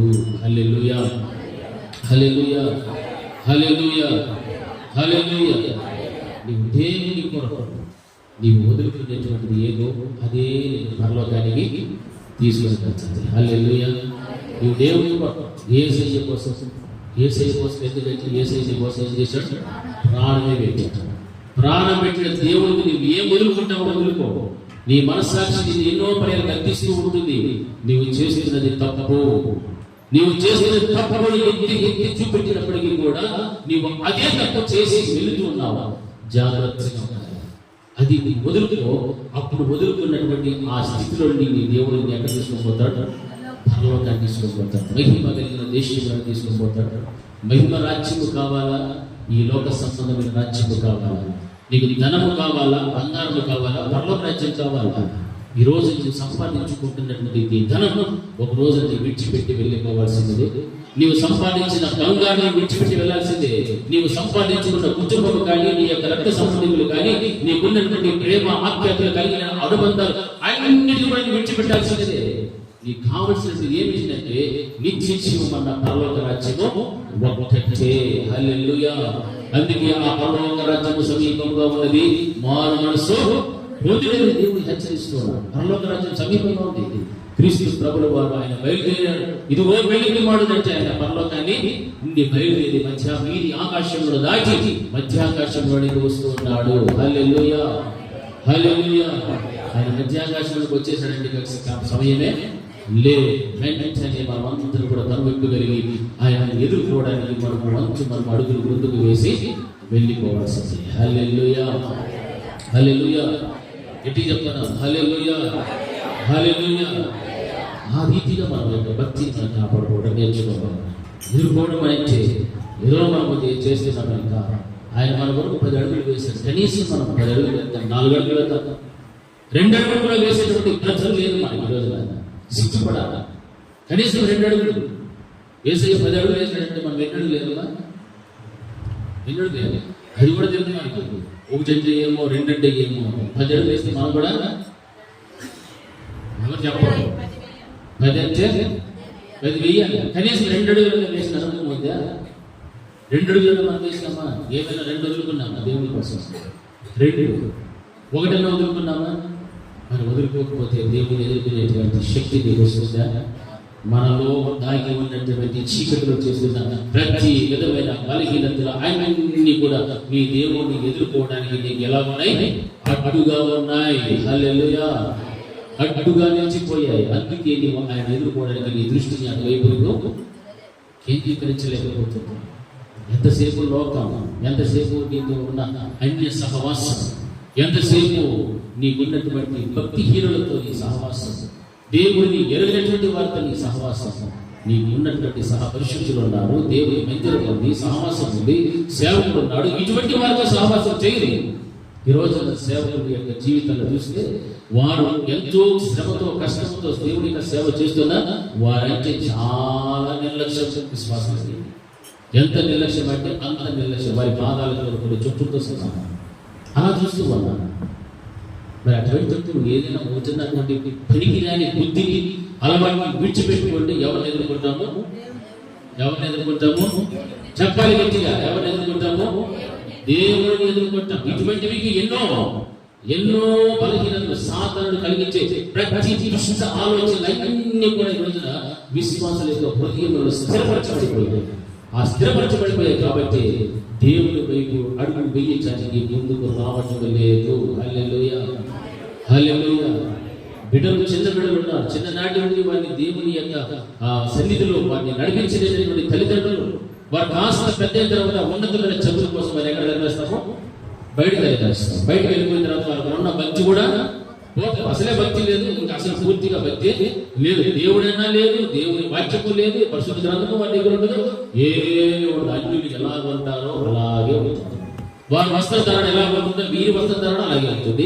వారి చేష్టలు ఎలా ఉంటాయి, వీరి చేష్టలు కూడా అలాగే ఉంటాయి. నీ బిడ్డలను కూడా నీవు దేవుని ఎదుర్కోవడానికి ఒక్కొక్క అడుగుగా వాటిని ముందుకు నడిపించేటువంటి తల్లిదండ్రులుగా నీవు ఉండాలి. హల్లెలూయా. వారు ఎక్కడికెక్కడో అడుగులు వేసి వెళ్ళిపోతున్నారు. వారు వేసి అడుగులు నీవు కనిపెట్టలేకపోతున్నావు. అందుకే ఆ కనిపెట్టలేని స్థితిలో నువ్వు రావాలి అంటే నీ బిడ్డలు ఎటువైపు అడుగులు వేయాలి తెలుసా? దేవుడిని ఎదుర్కోవడానికి అడుగులు వేసేటువంటి ఆ చక్కని దేవుని యొక్క వాక్యమును నీవు నేర్పించాలి. ఆ వాక్యాన్ని ప్రజలను వారికి తెలియజేయాలి. అప్పుడే ఒక కుటుంబ వ్యవస్థలో సంతోషం, సమాధానం, బిడ్డలు చక్కని ఆధ్యాత్మికమైన జీవితంలో జీవిస్తూ ఉండగలుగుతారు. ఈరోజు ఎన్ని కుటుంబాల్లో బిడ్డలు చెడిపోతున్నారు తెలుసా? ఎన్నో కుటుంబాల్లో దేవుని ఎరగని స్థితిలో ఉన్నారు. దేవుడి వైపు తమ దృష్టిని మళ్లించలేక, వారి దేవుడి వైపు అడుగులు వేయలేక, వారిని పట్టి పీడిస్తున్న బంధకముల నుండి వారి విడుదల కలగలేకుండా వారి జీవితం వెనుక వెళ్ళిపోతుంది. కానీ నామకాంతపు క్రైస్తవ జీవితాన్ని జీవిస్తూ మిగిలిపోతున్నారు.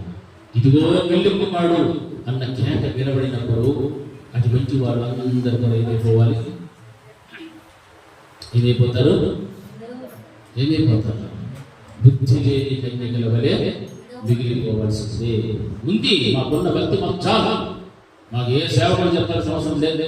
మాకు పరిశుద్ధ గ్రంథం అంతా మాకు తెలుసు. అందులో ఉన్న మర్మాలు కూడా మాకు తెలుసు. నీకన్నా సూపర్గా వాక్యం చెప్తాం, మంచిదే. కానీ ఆ భక్తి ఎంతకు తెలుసా? దేవుని రాకడ పర్యంతం వరకు ఉండాలి. దేవుని ఎదుర్కొనేంత వరకు నీలో ఉన్న భక్తిని నీవు కాపాడుకుంటూ రావాలి. నాకున్నది చాలులే, నాకు ఇక వాక్యం అవసరం లేదు, మందిరం అవసరం లేదు, సహవాసం అవసరం లేదు, వారానికి ఆధారం రోజు సాలే అని ఉంటువో మిగిలిన మధ్యలో శుక్రవారం కూడా ఉంటుంది. ఆరాధన సమయం ఉన్నా, ఆరోగ్యం ఉన్నా, మందిరం ఉన్నా, సేవకుడు ఉన్నా, ఈ రోజున నిర్లక్ష్యం చేసేటువంటి విశ్వాసం చాలా నిర్లక్ష్యం. అందరికీ అవకాశం ఉంది, సమయం ఉంది, దేవుడు అంత చక్కని స్థితిగతులు ఇచ్చాడు. కానీ మందిరానికి రావడానికి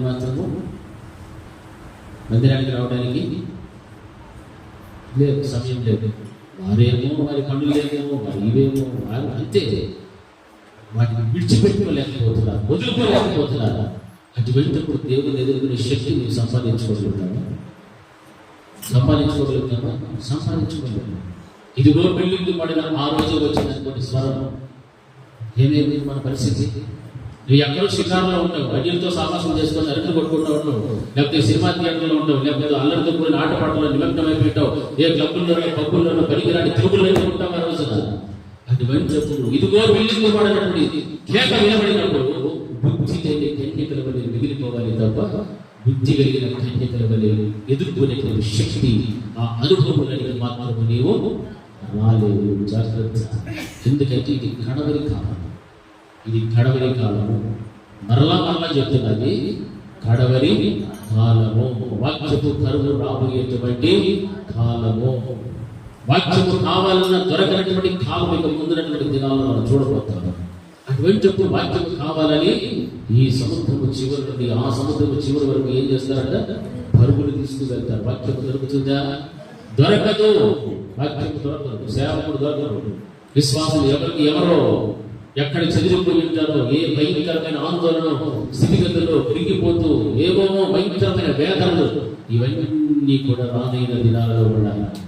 వాటిని దృష్టిలో పెట్టుకొని దేవుడు మనకిచ్చిన సమయాన్ని, విలువైన సమయాన్ని ఆయనతో గడపడం నేర్చుకోవాలి. హల్లెలూయా. అప్పుడే నీవు ఆయన ఎదుర్కొనేటువంటి ఆ స్థితిని దేవుడిని ఇవ్వగలుగుతాను. ప్రార్థన జీవితంలో ఒక వ్యక్తిని ఎక్కువ పైనుండి కిందకి దిగడం అంటే బాధగా అవుతుంది. కింద నుంచి పైకి ఎక్కడం అంటే అది నీకేమని? ఘనత. హల్లెలూయా. అది నీకు ఘనత తెచ్చిపెడుతుంది. కింది స్థాయిలో నువ్వు ఉన్నతమైన స్థాయిలో వెళుతున్నావంటే అది నీకు ఘనత తెచ్చిపెట్టేటువంటి కార్యం. నీ ప్రార్థన జీవితంలో ఒక మెట్టు పైకెక్కు, విశ్వాసంలో ఒక మెట్టు పైకెక్కు, నీ సమర్పణ జీవితంలో ఒక మెట్టు పైకెక్కు, నీ అభిషేకంలో ఒక మెట్టు పైకెక్కు, నీ వైరాగ్యం, నీ పోరాటం, నీ ఉపవాసము, నీ వ్యక్తిగత ఆధ్యాత్మిక జీవితంలో దినం తర్వాత దినం ఒక మెట్టుకు పైకెక్కి వీళ్ళు దేవుడు నీకు చెందవలసిన ఘనతను దేవుడు నీకు ఇస్తూ వస్తాడు. నీ ఒక్కొక్క మెట్టు దిగజారిపోతూ ఉంటే ఇక ఆయన ఏమి కూడా చేయలేడు. హల్లెలూయా. ఏమి చేయలేడు. ఈరోజు నీ పిల్లల్ని కట్టు రావచ్చు, నీ భర్తని కట్టు రావచ్చు, నీ కుటుంబం కట్టు రావచ్చు, నీకున్నటువంటి ధనము బంగారం కట్టు రావచ్చు, మెట్లు ఎక్కడానికి. అయితే దేవుడు 10 మెట్లు దిగి వచ్చేసరికి నీవు వీటిని చూస్తూ ఆయన ఎదుర్కోవడానికి ఒక్క మెట్టు కూడా నీవు ఎక్కలేని దౌర్భాగ్యమైన స్థితిలో నేను విడిచిపోతే ఇక దేవుడు వచ్చి ఆయన మీది ఆకాశమును దాటి మధ్యాకాశం వరకు వస్తాడు. అప్పుడు వచ్చినప్పుడు తన సంఘాన్ని పిలిచినప్పుడు తన దూతలను పంపి ఆయా జనములలో ఆయా భాషలు మాట్లాడతారు. అందరిలో కూడా ఆయన ఇష్టమైన బిడ్డలు తన సంఘంలో సమకూర్చుకొని ఆయన ఎత్తబడుతున్నప్పుడు అందులో విడవడిపోయామంటే ఇక చాలా భయంకరమైనటువంటి పరిస్థితులు ఎదుర్కోవాలి. హల్లెలూయా. ఎట్టి చెప్పాలి. హల్లెలూయా. హల్లెలూయా. హల్లెలూయా. ఇది వద్దు అని అనిపించింది అనుకోండి, మనం చేసే తప్పు, ఈ తిండి వల్ల నేను రాలేకపోతున్నాను, ఈ సుఖము వల్ల నేను దేవుడి ఎందుకు ఎదుర్కోవడానికి నాకు సరిపోలేదు, ఈ మత్తు వల్ల నేను వెళ్ళలేకపోతున్నాను, ఈ యొక్క సుఖ భోగములను బట్టి నేను దేవుడు ఎదుర్కొనడానికి ఆయన మందిరంలో సహవాసం చేయలేదని వెళ్ళిపోతున్నాను. అప్పుడు వెంటనే మనం ఏం చేయాలా? వాటిని విడిచిపెట్టేయాలి. తిండి కోసం ఎంతమంది వెళ్ళిపోతారు? తిండి ఓ రోజు తినక చచ్చిపోతావా? సావు కదా, చచ్చిపోతావా? తిండి ఒక పూట తినకపోతాను సావు బతికే ఉంటాడు. 10 రోజులు తినకపోయినా బతికే ఉంటాడు, 4 రోజులు తినకపోయినా బతికే ఉంటాడు. తెలుసా? తెలుసు, అసలు తెలుసు మనకి. కానీ ఒక పూట తిండి ఆలస్యం ఎప్పుడో ఏమైతే తిండికి వంట చేసుకోవాలి, తినేయాలి, గేదెలు నిద్ర పెట్టాలి, అంతే మనం చేసేసాం. ఇది కాదు కావాల్సిన భక్తి. ఇది కాదు దేవుని యొక్క మందిరములో ఒక్క దినము 24 గంటలు నీవు గడిపితే 1000 దినముల కంటే శ్రేష్టము అని చెప్పాడు. ఆ వచ్చే 2 గంటల్లో కూడా ఎన్ని పనికిమాలిన ఆలోచనలు, ఎన్ని పనికిరానటువంటి తలపులో, చూపులో ఏమేమో చేసుకొని కూర్చుంటాం. ఇవన్నీ కూడా ఎవరు చూస్తున్నారు? దేవుడు చూస్తున్నాడు. కొంతమంది సెల్ఫోన్ ఒళ్ళో పెట్టుకొని చాటింగ్ చేస్తారు. దరిద్రమైనటువంటి దేవుడు మొత్తం పొందాడంటే అయిపోయింది కదా. సెల్ఫోన్లో చాటింగ్ చేస్తున్నాను, దరిద్రం అలవాటు వచ్చి ఎక్కడికి? దేవుని సన్నిధానంలో, జీవము కలిగినటువంటి దేవుని సన్నిధానంలో వచ్చారు. సెల్ఫోన్లో చాటింగ్ చేసుకోవడానికి కాదు, నిద్రపోవడానికి అంచకట్టే కూడా కాదు. ఎక్కడ ఫ్యాన్ మీద ఎత్తుకొని కూర్చుంటా ఉంటారు కొంతమంది. చూసుకుంటారు కూర్చుంటారు, ఏ ఫ్యాన్ లేకపోతే చచ్చిపోతామా? మంచిగా ఉంటుంది. ఇవన్నీ కూడా విడిచిపెట్టాలి. శరీరమును నలగొట్టుకొని, శరీరమును శ్రమ పెట్టుకొని దేవుని యొక్క సన్నిధానాన్ని గడిపితే అది నీకు నిజంగా ఎంత ఆశీర్వాదం అంటే అంత ఆశీర్వాదం. సుఖంగా మందిరంలో కూర్చోవాలి, సుఖంగా వెళ్ళిపోవాలి, వినసొంపుగా వాక్యం ఉండాలి, గద్దించకూడదు, ఖండించకూడదు, బుద్ధి చెప్పకూడదు. అప్పుడు పరలోకం కూడా మనకు రాదు. హల్లెలూయా. హల్లెలూయా. గట్టిగా చెప్పాలి. హల్లెలూయా. పరలోకం కావాలంటే కష్టపడాలి. కష్టపడితేనే పరలోక రాజ్యం వస్తుంది. ఆత్మీయంగా కష్టపడాలి, ఎదగాలి, బలపడటానికి ఎన్నో ఆటంకాలు వస్తాయి, ఎన్నో ఎదురు దెబ్బలు వస్తాయి, నిందలు వస్తాయి, అవమానాలు వస్తాయి. వాటన్నిటిని కూడా ఎదుర్కొని ఎవరైతే నిలబడగలుగుతారో వారు దేవుడిని ఏం చేస్తారు? ఎదుర్కోగలుగుతారు. హల్లెలూయా, హల్లెలూయా, హల్లెలూయా. ఎట్టి చెప్పాలి? హల్లెలూయా. ఎత్తైనటువంటి అనుభవంలోనికి వెళ్ళాలి. యేసుక్రీస్తు ప్రభువు అందరూ చూస్తుండగా ఎక్కడికి వెళ్ళాడు? కొండ మీదకి వెళ్ళి అక్కడ నుండి ఆయన ఏమయ్యాడు? ఆరోహణమైపోయినట్టుగా వాక్యం సెలవిస్తున్నది. మేఘాల మీద కూడా కొనిపోబడాలి. మేఘాల మీద కొనిపోబడాలంటే మొదట దానికి ముందు ఏం చేయాలా? కొండ ఎక్కాలి. కొండ అంటే ఉన్నతమైన ఆధ్యాత్మికమైన జీవితంలోనికి వెళ్ళాలి. అప్పుడే నువ్వు మేఘాల మీద ఎత్తపడగలుగుతావు. కొండ మీదకి నువ్వు రావాలి అంటే నీకేం పొందుకోవాలి తెలుసా? పునరుత్థానం నీకు పొందుకోవాలి. ఎలా పునరుత్థానం అనుకుంటావు? నీకున్నటువంటి పాపం జీవితంలో అన్నింటి నుంచి కూడా విసర్జించి దేవుని కొరకు వాటి అన్నింటినీ కూడా వదులుకొని ఆయన ఎదుర్కొనేటువంటి ఆ శక్తిని నీకు పొందుకున్నప్పుడు పునరుత్థాన శక్తిని నీకు పొందుకుంటావు. యేసుక్రీస్తు ప్రభువు వారు చేసినటువంటి కార్యములలో ఇవన్నీ కూడా మనం చూస్తున్నాం. మేఘములో వెళ్ళాలంటే కొండెక్కాలి, కొండెక్కాలంటే పునరుత్థానము పొందాలి. పునరుత్థానం పొందాలంటే ఏమైపోవాలా? సిలువ వేయబడాలి. హల్లెలూయా. పునరుత్థానం కావాలంటే ఏమవ్వాలమ్మా?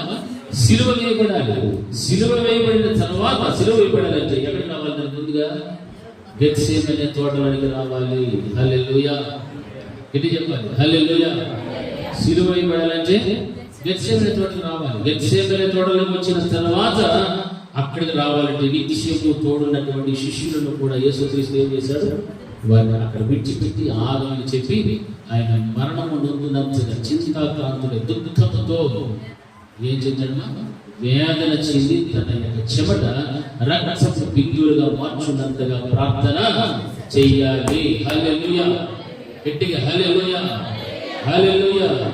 ఈ ఒక్కొక్క మెట్టు ఎక్కుతూ ఎక్కుతూ ఎక్కుతూ వెళితేనే అప్పుడు మేఘాల మీద నీవు మధ్యాకాశములోనికి కొనిపోబడగలుగుతావు. ఏ అనుభవం లేకుండా ఏ సమస్త మేఘాలతో అని ఎగిరిపోదాం అనుకోవద్దు. వెళ్తామా? గతంలాగా ఎగిరేది అవకాశం ఉంది. ఏ సమయం ఇన్స్పిరేషన్ రెక్టర్ తెచ్చుకుందాం. క్రిస్మస్ తెచ్చిపెట్టింటారు. ఆడమని చర్చి అడిగితే వచ్చి రెక్టర్ తెలుసుకొని ఎగురుతామా? అసలు సమస్య లేదు. కోడికలతో ఏ రెక్కలు అల్లుకున్నా మోము, లేకపోతే ఇంక ఏ బిడ్డతో రెక్కలు అల్లుకున్నా మోము. హల్లెలూయా. గుర్తుపెట్టుకోవాలి. మేఘములో ఎక్కబడాలంటే కొండ మీదకి రావాలి. కొండ మీదకి రావాలంటే పునరుత్థానం కావాలి. పునరుత్థానం కావాలంటే సిలువ వేయబడాలి. సిలువ వేయబడాలంటే గెత్సేమనేకి రావాలి. గెత్సేమనేకి రావాలంటే తనతో పాటు శిష్యులను కూడా ప్రక్కన పెట్టి ఒంటరిగా ప్రార్థన చేయడానికి మరణమునంత వరకు తన యొక్క వేదన చిందిస్తూ ఆ రక్తము చెమట బిందువులంతా రక్తముగా మార్చిపడేటంత ప్రార్థన జీవితం మనలోనికి రావాలి. హల్లెలూయా. ఇది క్రైస్తవులకు ఉండాల్సినటువంటి లక్షణం. ఈ జీవితం కావాలి. మేఘాల మీద ఎత్తపడాలంటే ఇవి ఏమైనా ఉన్నాయా మన జీవితంలో? ఉన్నాయా? గెత్సేమనే అనుభవం ఉందా? కానీ ఆధ్యాత్మికంగా మన కొండ మీద అనుభవంలోకి రావాలంటే ఆత్మీయంగా మనం ఉన్నతమైనటువంటి స్థాయిని కలిగి జీవించాలి. కొండ మీదకి రావాలంటే నేను ఏ శక్తి పొందుకోవాలి? పునరుత్థానము శక్తి పొందుకోవాలి. పునరుత్థానము శక్తి పొందుకోవాలంటే నీవేమైపోవాలా? సిలువ వేయబడిపోవాలి. యేసుక్రీస్తు ప్రభువు వారు మానవుడు చేసిన పాపములన్నింటినీ కూడా తన మీద వేసుకుని తన పాపిగా మార్చబడి రక్తపు మాంసపు ముద్దగా తయారు చేయబడినటువంటి స్థితిలోకి వెళ్ళిపోయి సిలువలో తన యొక్క మరణపు ములను ఏం చేశాడు? విడిచివేశాడు. అంటే సిలువ అనుభవం అంటే మనము కూడా యేసుక్రీస్తు ప్రభువు వారు మన కొరకు ఎంతగా శ్రమ పడ్డాడో, కష్టపడ్డాడో, ఆ యొక్క పునరుత్థానపు శక్తిని పొందుకోవడానికి దేవుడు ఇష్టపడ్డాడో అటువంటి శక్తిని నీవు పొందుకోవాలంటే నీలో ఉన్నటువంటి పాపము జీవితం అంతటా ఏం చేసేయాలి? సిలువ వేసేయాలి. హల్లెలూయా. దాన్ని సిలువ వేయాలి. కానీ యేసుని సిలువ వేసేటువంటి విశ్వాసంగా తయారైపోతున్నారు. యేసుని సిలువ వేసేటువంటి వారు చాలా మంది తయారైపోయారు. యేసు ప్రభువు వారిని సిలువ వేయకూడదు. మన పాపములన్నింటినీ కూడా తీసుకెళ్ళి ఎక్కడ వేయాలా? మీకు అర్థమవుతుంది. అట్లా ఏం చేయాలి? ఎక్కడ వేయాలా? ఏట్లో ఏమంటావో చెరువులో ఏమంటావో అన్నట్టుగా చూస్తున్నారు. సిలువకు వెయ్యాలి. హల్లెలూయా. అంటే వాటి కొరకు నువ్వు ఎంత శ్రమ పడినా పర్వాలేదు, ఎంత కష్టపడినా పర్వాలేదు. అప్పుడే నీవేం పొందుకుంటావు? పునరుత్థానము శక్తి పొందుకుంటావు. హల్లెలూయా, హల్లెలూయా. సిలువ వేయబడాలంటే ఎక్కడికి రావాలా? గెత్సేమనే తోటలోకి రావాలి. ఒంటరిగా వచ్చి దేవునితో ఎలా ప్రార్థించాలి? దుఃఖముతో, కన్నీటితో, వేదనతో. అందుకు చెమట కూడా పెట్టేదానికి ఇష్టపడతాం. ఎంత ఊరుకో ఆ రేపులుగా సచ్చిన రోజు మన శరీరాన్ని కష్టపెట్టుకోవడం. రేపులు లేకపోయినా, చెట్ల కింద కూర్చున్నా, బొట్ల మీద కూర్చున్నా, కొండల మీద కూర్చున్నా, మన శరీరంలో చెమట కారితో కూడా మనం ఏం చేయకూడదు, లెక్క వదిలేయాలి. ఎందుకు? దేవుణ్ణి ఎదుర్కోవడానికి మనం వచ్చి ఉన్నాం. దానికోసం మనం సిద్ధపడుతున్నాం. ఇదే ఉండాలి మన మైండ్ తప్ప మన సుఖాన్ని ఎదుర్కోకూడదు, సుఖాన్ని కోరుకోకూడదు. మందిరంలో అంత టైం అంటే ఈరోజు పళ్ళు కొట్టుకుంటాం. 10 మంది లేచే కోసం ఎవరికి నష్టము? లేచిపోయినకి నష్టం. హల్లెలూయా. ఇప్పుడు ఇవన్నీ అనుభవాలు మనకు రావాలి. మేఘాల మీద వెళ్ళాలంటే కొండ రావాలి, కొండ మీదకి ఎక్కాలి. కొండ ఎక్కాలంటే తోటలోకి రావాలి. పునరుత్థాన శక్తి పొందుకోవాలి. పునరుత్థాన శక్తి కావాలంటే సిలువ కావాలంటే తోటలోకి వచ్చి ప్రార్థన. హల్లెలూయా. ఎక్కడ ప్రారంభమైంది? ప్రార్థనతో. హల్లెలూయా. ప్రార్థనతో ప్రారంభమైనది నీ జీవితం ఎక్కడికి వెళ్ళిపోతుంది? మేఘాల మీద ఆరోహణమయ్యేటువంటి స్థాయిలోకి నేను తీసుకొని వెళ్ళిపోతాను. ఇది కావాలి మనకి ఈరోజు. ప్రార్థన అంటే దేవునితో సహవాసం, దేవునితో మాట్లాడటం. నువ్వు ఏం మాట్లాడతావు మాట్లాడాడు. నీ జీవితంలో ఆధ్యాత్మికమైన స్థితిగతులు అన్నింటినీ కూడా ఎత్తి నీ దేవుడికి మొరపెట్టి నీ ఆత్మను కుమ్మరించు. దేవుని యొక్క సన్నిధిలో నీకు ఇవ్వబడిన సమయాన్ని నువ్వు చక్కగా సద్వినియోగం చేసుకో. అప్పుడు నీవు ఎక్కడికి ఎత్తబడతావు? పరలోకానికి. ఆయన ఎదుర్కొనేటువంటి శక్తి సామర్థ్యంలో దేవుని అందరిని నీవు సంపాదించుకోగలుగుతావు. హల్లెలూయా, హల్లెలూయా, హల్లెలూయా. నీ ప్రార్థనలో చెమట పట్టకుండా, రక్తము కారకుండా, కన్నీటి ప్రార్థన లేకుండా, రోషము కలిగిన ఆత్మీయ జీవితం లేకుండా, తెగింపు కూడినటువంటి బ్రతుకు లేకుండా ఉంటే నీవు మేఘాల మీద ఎత్తబడేటువంటి అవకాశాన్ని పోగొట్టుకుంటావు. ఇది గమనించాలి. ప్రార్థన అంటే 2 మాటలు చేసుకుంటున్నాయి. అన్నం తినేటప్పుడు, టిఫిన్ తినేటప్పుడు, రాత్రి పడుకునేటప్పుడు మా చుట్టూ నీ కోతలు కాపులాగా వచ్చినాయినా దేవుని మనకి ఇష్టం వచ్చిన తిరుగులన్నీ తిరిగేసి వచ్చి రాత్రి మాత్రం ఎవరు కావాలి మనకి? కోతలు కావాలి. పగలంతా దయ్యం కావాలి. రాత్రులు మాత్రము మన చుట్టూ కోతలు ఏం చేయాలా? కావాలి ఆడతాడు. ఎటు చూసినా కోత, ఎటు చూసినా ఎట్లుంటుందంటే ఒక దూతం కోరుకుంటాం. నీ దూతలను కాపుదలుగా ఆశించిన ఏమి ప్రార్థన. పొగలంతా భక్తుడు, పొగలంతా దూతంతో మన పనేలే, పొగలంతా దేవుడిగా మన పనేలే. రాత్రి ఎందుకంటే తెల్లారి మళ్ళా కళ్ళు తెరాలి కదా. హల్లెలూయా. తెల్లారి ఏం తెరాలా? కళ్ళు తెరాలి. మనకు తెలిసిన తెరస్తామో తెరపా. ఎవరు కళ్ళు తెరాలా? హల్లెలూయా. అది మాత్రం జ్ఞాపకం ఉంటుంది కాబట్టి ఆమె నిద్రపోతాడు. పడకలోనికి వెళ్తున్నా, పడకలోనికి వెళ్తున్నాయి కాబట్టి మళ్ళా లేచి పడకలో నుంచి మమ్మల్ని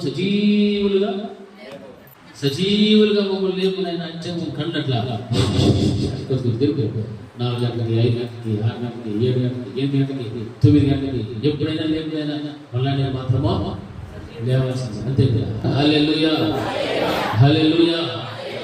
ఆ ప్రార్థన జీవితం, ఆ వైరాగ్యముతో కూడినటువంటి ప్రార్థన, భక్తి కలిగిన జీవితంతో మళ్ళీ ఎక్కడికి తీసుకుపోతుంది? పరలోకానికి తీసుకుని వెళ్ళిపోతుంది. ఆరోహణమయ్యేటువంటి స్థితిలోనికి తీసుకుని వెళ్ళిపోతుంది. హల్లెలూయా. ఆ స్థితి కనుక మనకు లేకపోతే ప్రార్థన అంటే దేవునితో సహవాసం. ఆ సహవాసం ద్వారా నేను పరలోకానికి ఎత్తబడతావు. ఆయన ఎదుర్కొనేటువంటి శక్తి నీకు పొందుకుంటావు. అప్పుడే నిత్యము ఆయన నీ కొరకు సిద్ధపరిచినటువంటి ఆ యోగ్యమైన నివాస స్థలంలో నివసించడానికి దేవుడు నీకు పరలోక ద్వారమును తెరవగలుగుతాడు. హల్లెలూయా, హల్లెలూయా, హల్లెలూయా. పరమగీతులు 2వ అధ్యాయంలో ఒక మాట చదవండి. పరమగీతులు 2వ అధ్యాయము 8వ వచనం ఒక మాట. ఆలకించుము, నా ప్రియుని స్వరము వినబడుచున్నది. ఇదిగో అతడు వచ్చుచూ ఉన్నాడు, దంచులు వేయించు, ఎగసి దాటుచు, అతడు వచ్చుచూ ఉన్నాడు. హల్లెలూయా, హల్లెలూయా. అందరూ గట్టిగా చెప్తాం 2 చేతులకి. హల్లెలూయా, హల్లెలూయా. ఆలకించుడి, నా ప్రియుని స్వరము వినబడుచున్నది. ఇదిగో అతడు వచ్చుచూ ఉన్నాడు, గంతులు వేయచ్చు, బండల మీదను ఎగిసి దాటుచు మెట్టల మీదను అతడు వచ్చుచూ ఉన్నాడు. అంటే ఆయన పరమును విడిచి దిగి వచ్చుచూ ఉన్నాడు. పరమును విడిచి దిగి వచ్చుచూ ఉన్నాడు అని ప్రియురాలు శూలమిది చెబుతుంది. దేవుని గురించి చక్కగా మాట్లాడుతుంది.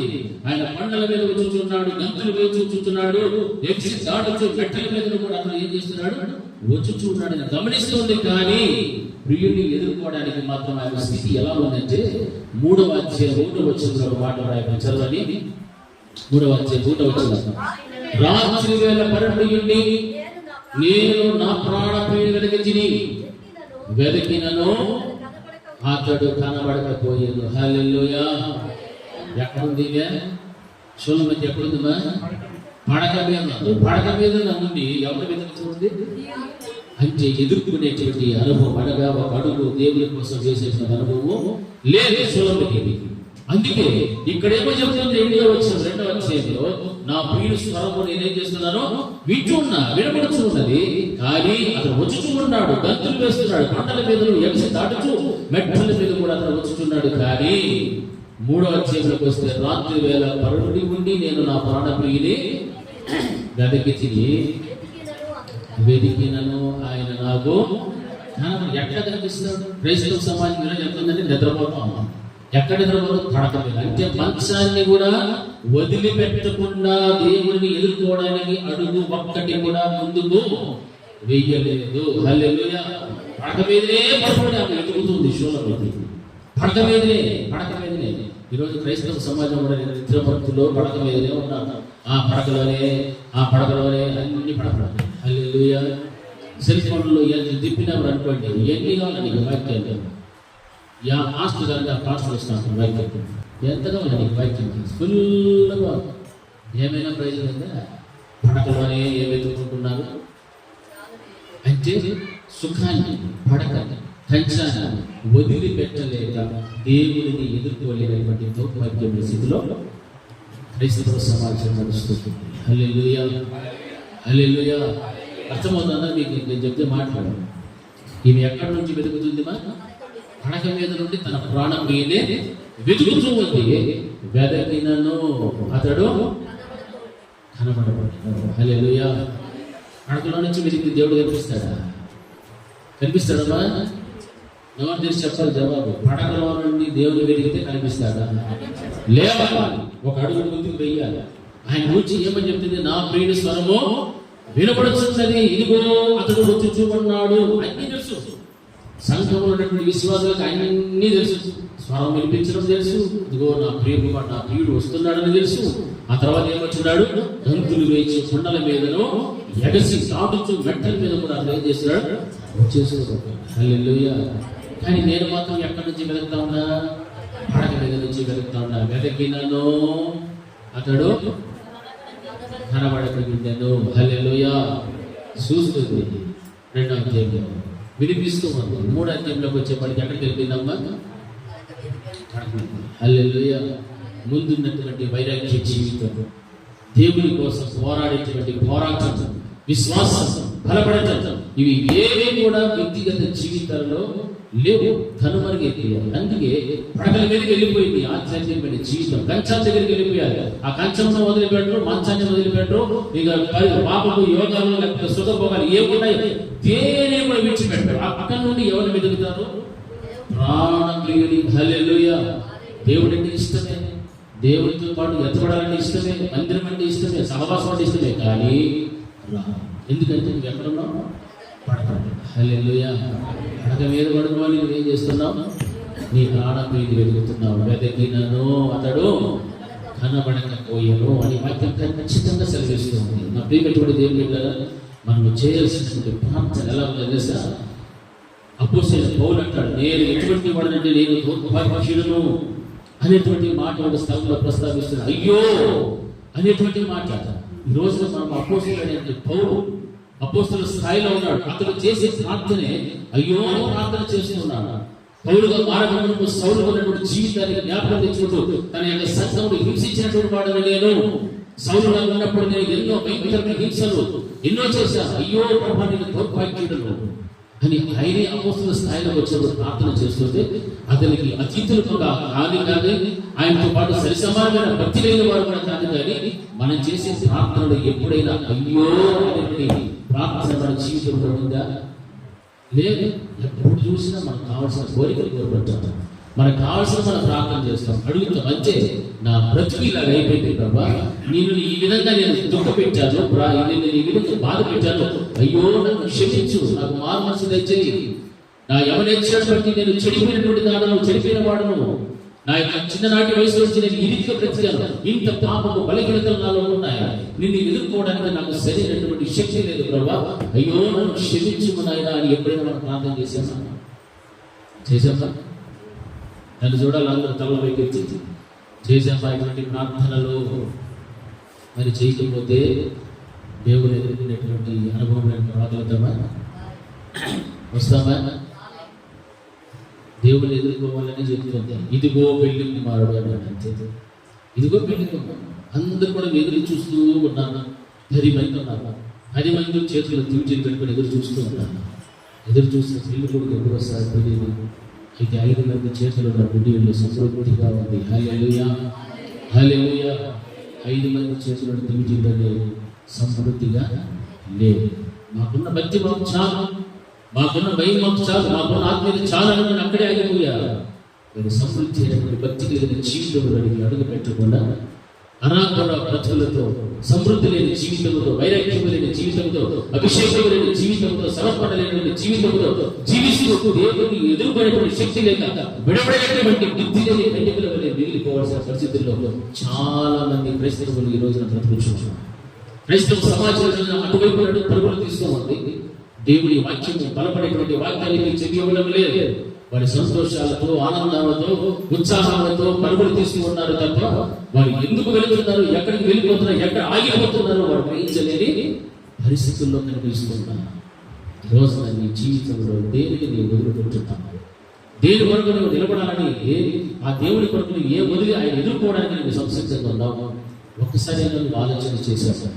యేసయ్య నీ కోసం ఎన్నో అడుగులు వేసి ముందుకు వచ్చి ప్రాణాన్ని పెట్టి వెళ్ళాడే, పునరుద్ధారమై మరలా మన కొరకు స్థలం సిద్ధపరచడానికి వెళ్ళాడే. మరి అంత గొప్ప త్యాగం చేసే దేవుడు మరలా రావడానికి సిద్ధంగా ఉన్నాడు. హల్లెలూయా. నీది ఆకాశమును దాటి మధ్య ఆకాశం నుండి రాబోతూ ఉన్నాడు. మేఘముల చేత మనము కొనిపోబడటానికి మనము సిద్ధముగా ఉన్నామా? హల్లెలూయా, హల్లెలూయా. మనము సిద్ధముగా కనుక లేకపోతే విడువబడి స్థితిలోనే మనం ఉండిపోతాము. హల్లెలూయా, హల్లెలూయా.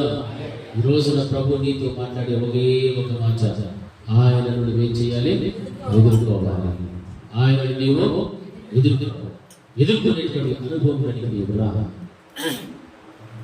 ఆ ఎదుర్కోవడానికి ఎన్ని ఆటంకములు, అడ్డంకులు నీ జీవితంలో ఉన్నాయి. ఒక్కసారి పరిశీలన చేసుకో. ఒక్కసారి నిన్ను ఆలోచన చేయి. నీ కుటుంబమా, నీకున్నటువంటి బంగారమా, నీ ధనమా, లేకపోతే నీలో ఉన్న అతిశయం, నీలో ఉన్నటువంటి అహంకారం, నీలో ఉన్న గర్వం, ఇవి ఏవైనా సరే దేవునికి వ్యతిరేకమైన విరోధమైనటువంటి కార్యములు ఏవైనా ఉంటే వాటినన్నింటిని కూడా నేను రోజు ఏం చేసుకోవాలి? వదిలిపెట్టివేయి. హల్లెలూయా. వదిలిపెట్టు. దేవునితో సహవాసం చేయి. దేవునితో సహవాసం చేస్తే ఆయనను నీవు ఎదుర్కోగలుగుతావు. హల్లెలూయా, హల్లెలూయా, హల్లెలూయా. ఎదుర్కోవడం అంటే చూడండి, నేను 3 మాటలు చెప్పి ముగిస్తాను. ఏదైనా చూడడానికి ఎవరు వచ్చారు? తండ్రి అయినటువంటి దేవుడు వచ్చారు. అక్కడ ఉన్నటువంటి ఆదాము దేవుడు ఎదుర్కోవడానికి శక్తి కలిగినటువంటి వాడిగా కనిపించాడు, కనపడలేదు. ఎందుకంటే దేవుని యొక్క రక్షణ వస్త్రం ఏం చేస్తున్నాడు? పోగొట్టేస్తున్నాడు. హల్లెలూయా. ఆ రక్షణ వస్త్రం ఎక్కడికి తను ధరించుకుని ఉండింటే ఆ ఆదాముని పిలిచినప్పుడు, ఆదామా ఎక్కడున్నావు నీవు అన్నప్పుడు, ఎందుకో ప్రభా నేను ఇక్కడే ఉన్నాను, రా నా దగ్గరికి రానిచ్చాడు. ఎందుకు? ధైర్యం. అతను ధరించిన రక్షణ వస్త్రాన్ని కాపాడుకున్నాడు. ఆ రక్షణ లేదు కాబట్టి సాతానుని యొక్క మాటలకు లోబడ్డాడు. కాబట్టి తాను దిగంబరుడైనటువంటి సత్యమును ఎరిగి చెట్ల మధ్యకి వెళ్ళి ధ్యానిస్తున్నాడు. హల్లెలూయా. చెట్ల మధ్యలోకి వెళ్ళి ఈ రోజున దేవుడి రక్షణ ఆశ సాతానుడు చాలా సులువుగా ఆ రక్షణ వస్త్రం ఏం చేస్తాడు? దొంగలించగలుగుతాడు. హల్లెలూయా. దేవుడిని ఎదుర్కోవడానికి వీలు కలుగనీయకుండా వాడు చేయగలుగుతాడు. హల్లెలూయా. దేవుడిని ఎదుర్కోవాలి మనం. దేవుడు ఎదుర్కోవాలంటే ఆ రోజున ఆదాము పోగొట్టుకున్న రక్షణ వస్త్రాన్ని మనం పోగొట్టుకోకుండా దానిని కాపాడుకునేటువంటి వారు మనము జీవించడం నేర్చుకోవాలి. హల్లెలూయా.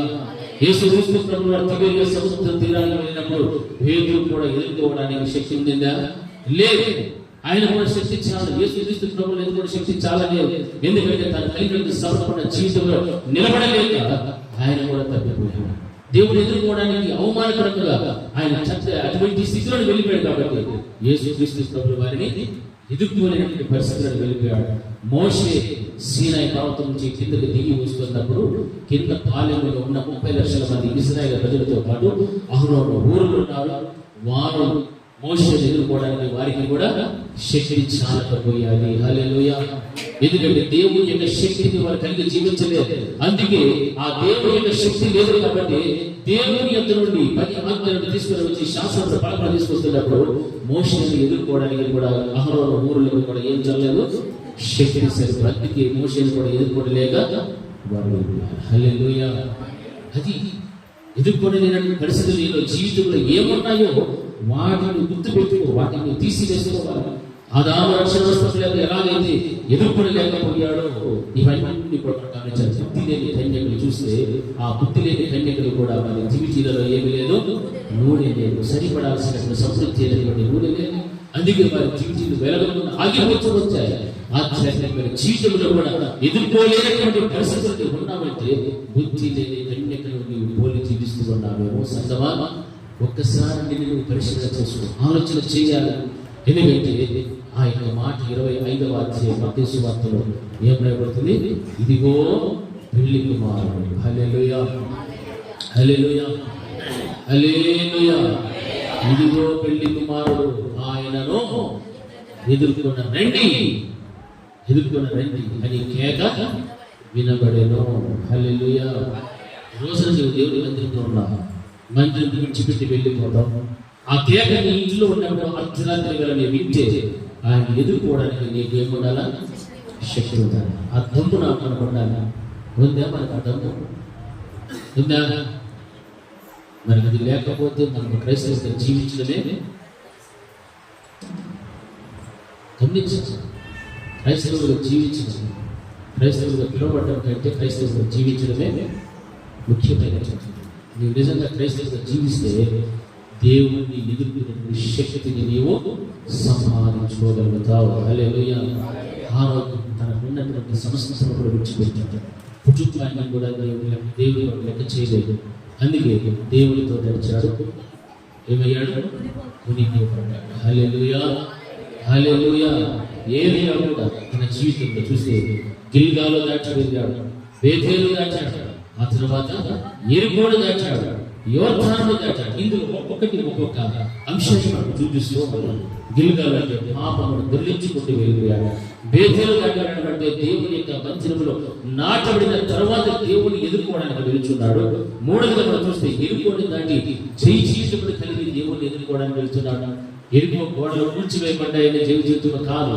ఎరుకో గోడలు కూల్చబడినప్పటికీ కూడా అందులో ఉన్నటువంటి హక్కుతో కూడినటువంటి బంగారం గుప్తమైనప్పటికీ కూడా హక్కు గుప్తమైన బంగారం కూడా ఆయన ఏం చేశాడు? కాల్చివేశాడు. హల్లెలూయా. ఎట్టి చెప్పాలి? హల్లెలూయా. ఆ బంగారం తీసుకుని వెళ్ళొచ్చు, కానీ ఆయన ఏం చేశాడు? ఒక హక్కు ఉన్నప్పటికీ కూడా హక్కు గుప్తంతో ఉన్నటువంటి బంగారం అంతటిని కూడా కాల్చి వేసి తద్వారా ఆయన ఏం కలిగాడంటే విజయ జీవితంలో సంపాదించుకొని దేవుడిని ఎదుర్కోవడానికి వెళ్ళాడు. హల్లెలూయా, హల్లెలూయా. మనకి అంచిద్దానికి గోపురుషం ఏదైనా దొరికితే ఏం చేస్తాం? మనము ఆకారంలాగా దాచి చేసుకుంటాం. తద్వారా ఏం వస్తుంది? హల్లెలూయా. సామాన్యం అవుతుంటుంది. కొంచెం ఏదైనా రోడ్లు ఏమైనా కనిపిస్తుంది, వెంటనే ఎవరు చూసారు లటక్కని జోక్ చేసేస్తాం. అయితే ఫినిష్. ఆకారంలో వెళ్ళిపోతాం. కానీ అక్కడ జరిగిన విషయం ఎరుపు కోట గోడలన్నీ బద్దలేదినా కానీ హక్కు గుప్తమైన బంగారం అంతటి కూడా కాల్చివేసి విజయించాలని కలిగి ముందుకు వెళ్తున్నాడు దేవుడిని ఎదుర్కోవడానికి. హల్లెలూయా. యోర్దాను దాటి వెళ్ళాడంటే అభిషేకమును పొందుతున్నటువంటి వ్యక్తి ఆ అభిషేకముతోనే ఇంకా దాన్ని పెంపొందించుకుంటూ అభివృద్ధి చేసుకుంటూ ముందుకు వెళ్తున్నాడు దేవుని ఎదుర్కోవడానికి. ఈ రోజున క్రైస్తవ సమాజం తను కలిగినటువంటి భక్తి చాలులే అనుకోవడం సరిపోదు. తను కలిగినటువంటి విశ్వాసం ఇంత మటుకు చాలు అనుకోవడానికి వీలుందే. ఎందుకంటే మనం కలిగినటువంటి భక్తి కలిగిన జీవితం చిట్ట చివరి వరకు కూడా దాన్ని కొనసాగించుకుంటూనే వెళ్ళాలి. అప్పుడే మన యొక్క ఆధ్యాత్మికమైన జీవితం బట్టి, మన ప్రార్థన జీవితం బట్టి పరలోకపు ద్వారాలు మన కొరకు తెరవబడగలుగుతాయి. హల్లెలూయా, హల్లెలూయా, హల్లెలూయా. అందుకే ఎవరు ఎత్తపడుచున్నారంటే హానోకు, ఏలియా, బుద్ధి కలిగిన కన్యకులు వీరందరితో ఎత్తపడటానికి ఒక ధన్యతను కలిగి ఉన్నారు. ఆయన ఎదుర్కోవడానికి ఒక చక్కని సంసిద్ధమైనటువంటి సిద్ధపాటును కలిగి జీవించిన వారు యేసుక్రీస్తు ప్రభువు వారు కూడా పునరుత్థాన శక్తితో ఆయన ఎత్తబడినట్టు వాక్యంతో మనం తెలుసుకుంటున్నాము. ఈ రోజు మనం ఇదిగో పెళ్లి కుమారుడు స్వరం వింటూ ఉన్నాము. మరి ఎంతమంది ఆయన ఎదుర్కోవడానికి సిద్ధంగా ఉన్నారు? ఎంతమంది దేవుని ఎదుర్కోవడానికి యోగ్యతను కలిగి జీవిస్తున్నారు? ఎంతమంది ఈ రోజున ఇప్పుడు ఈ సమయంలో నా ప్రభు వస్తే కూడా నేను ఎత్తబడతాను, ఆయనతో పాటు మేఘ వాహనుడు ఆయన వచ్చినప్పుడు ఆయన అలాగా మేము కూడా ఆయనతో పాటు వెళ్ళిపోతాము. మీది ఆకాశం, ఆ ప్రత్యాకాశం వచ్చినప్పుడు దాన్ని దాటుకుంటూ వస్తున్నప్పుడు మనము కూడా ఆయనతో పాటు ఎత్తబడేటువంటి గుంపులో మనము ఉండాలి. హల్లెలూయా, హల్లెలూయా. గట్టి చెప్తాం, హల్లెలూయా. అటువంటి స్థాయిలోని మనం వెళ్ళాలి. ఆ ఉన్నతమైన స్థాయిలోని ఉంటేనే దేవుడు వచ్చినప్పుడు ఆయనతో పాటు రెండవ రాకడలో నీవు ఎత్తబడగలుగుతావు. అందుకే మత్తయి వార్తలో ఏం రాయబడుతుంది? ఇదిగో అర్ధరాత్రి వేళ ఇదిగో పెళ్లి కుమారుడు అతన్ని ఎదుర్కొన్న రండి అని కేక వినగనిలో. ఆ కేక వినిపించినప్పుడు మనమందరము కూడా ఎత్తబడాలి. ఈరోజు ఎత్తబడటానికి ఎంతమంది సిద్ధపడుతున్నారో, ఎంతమంది సిద్ధపడాలని ఇష్టపడుతున్నారో అందరూ కూడా మోకరించి దేవుని యొక్క సన్నిధానంలో పడుకుంటాం. ప్రార్థన చేద్దాం. మహోన్నతుడా, మీ పరిశుద్ధమైన నామమునకు స్తోత్రముల చేద్దాం. దేవా, ఎంతవరకు మీ అమూల్యమైన మాటలతో తండ్రి మమ్మల్ని బలపరిచారు. మీరు మా కొరకు చదివి ఎన్నో అడుగులు ముందుకు వేశారు ప్రభా. మిమ్మల్ని ఎదుర్కోవడానికి మేము కూడా కొన్ని అడుగులు ముందుకు వేసి మా యొక్క దిగజారినటువంటి బలహీనమైనటువంటి స్థితిలో నుండి ప్రభా ఎత్తైనటువంటి అనుభవంలోనికి రావడానికి కృప చూపించమని ప్రార్థిస్తున్నాను. మీరు నమ్మదగినటువంటి దేవుడు. మీరు మా కొరకు సిద్ధపరిచిన స్థలంలో తండ్రి మేము నివసించడం కోసం మీరు ఎంతో గొప్ప త్యాగాన్ని చేశారు. మీ కొరకు ప్రభా మేము ఏమీ వదులుకోలేని పరిస్థితుల్లోనే ఉన్నామేమో. మమ్మల్ని కనికరించండి ప్రభా, మాకు సహాయం చేయండి తండ్రి. దేవా, హానోకు ఎక్కువగా మీతో సమయం గడిపాడు. ఏలియా ప్రతిదానిని కూడా జయిస్తూ ఎదుర్కొంటూ వచ్చాడు. మీరు కూడా ప్రభా శిష్యులందరినీ కూడా విడిచి కొండ మీదకి ఎక్కి ఆరోహణమయ్యారు ప్రభా. మోషే ఇశ్రాయేలు ప్రజలందరినీ కూడా విడిచిపెట్టి సీనాయి పర్వతం ఉంది. ఇవన్నీ కూడా మిమ్మల్ని ఎదుర్కోవడం కొరకే తండ్రి, మిమ్మల్ని ఎదుర్కోవడం కొరకే ప్రభా. ఈరోజు తండ్రి ప్రభా, మిమ్మల్ని ఎదుర్కోవడానికి మాకు ఆటంకం కలుగు చేస్తున్నా, మాకు అడ్డుగా ఉన్నటువంటి ప్రతి దానిని కూడా వదులుకోవడానికి మీరు మాకు సహాయం చేయండి. మాలో ఉన్న పాపం, మాలో ఉన్నటువంటి తండ్రి ప్రతి విధమైన బలహీనత అన్నింటి నుంచి కూడా ప్రభావ విడుదల దయచేసి మిమ్మల్ని ఎదుర్కొనేటువంటి సిద్ధపాటు కలిగిన జీవితం మాకు దయచేసి ప్రభావ. బుద్ధి కలిగిన కన్యకలు మిమ్మల్ని ఎదుర్కోగలిగా, బుద్ధి లేని కన్యకలైతే ప్రభావ మాకున్నటువంటి నూనె చాలా అనుకున్నటువంటి రీతిగా ఈ రోజున ఎంతో మంది కుటుంబాల్లో మాకున్న భక్తి చాలు, మాకున్న విశ్వాసము చాలు, మాకున్న సమర్పణ చాలు అనుకుంటున్నారు. కానీ సమర్పణలో, వైరాగ్యములో, పోరాటములో, విశ్వాసములో, ఆత్మీయతలో దినంతో ప్రభా బలపడటానికి మీరు అక్కడ పర్యంత వరకు ప్రభా మేము స్థిరముగా ఉన్నట్టుగా మాకు సహాయం చేయండి. ఇదిగో పెళ్లి కుమారుడన్న వెంటనే ఆ కేక వినబడిన వెంటనే మిమ్మల్ని ఎదుర్కొనేటువంటి శక్తిని మాకు దయచేయండి ప్రభా. ఆ శక్తిని మాకు దయచేసి పునరుత్థానపు శక్తిలోనికి రావడానికి కృప చూపించండి. లోక సంబంధమైన, దేహ సంబంధమైనటువంటి ప్రతి బలహీనత నుంచి మాకు విడుదల కలుగు చేసి వాటిని వదులుకొని ప్రభా మీ కొరకు అడుగు వేయటానికి ప్రభు చూపెట్టారు. అటువంటి మంచి మనస్సులను హృదయాలను బిడ్డలందరికీ కూడా మీరు అనుగ్రహించమని యేసు క్రీస్తు ప్రశస్త నామమున అడిగి పొంది నామ తండ్రి ఆమేన్. ఆమేన్. నా ప్రాణమా యెహోవాను స్తుతించు, నా అంతరంగమున సమస్తమైన పరిశుద్ధ నామమును స్తుతించు. నా ప్రాణమా యెహోవాను స్తుతించు, ఆయన చేసిన ఉపకారములలో దేనిని మరొకము. ఆమేన్. మన తండ్రి అయిన దేవుని ప్రేమ, కుమారుడైన యేసుక్రీస్తు యొక్క కృప, పరిశుద్ధాత్మ యొక్క అన్యోన్య సహవాసం ఇప్పుడు ఎల్లప్పుడూ నిత్య నిరంతరం సదాకాలం ఆయన కృప సమాధానం మనకు మన కుటుంబములకు తోడే నడిపించునుగాక. ఆమేన్. ఆమేన్. అందరికీ వందనాలు. నీ చిత్తము సంపూర్ణ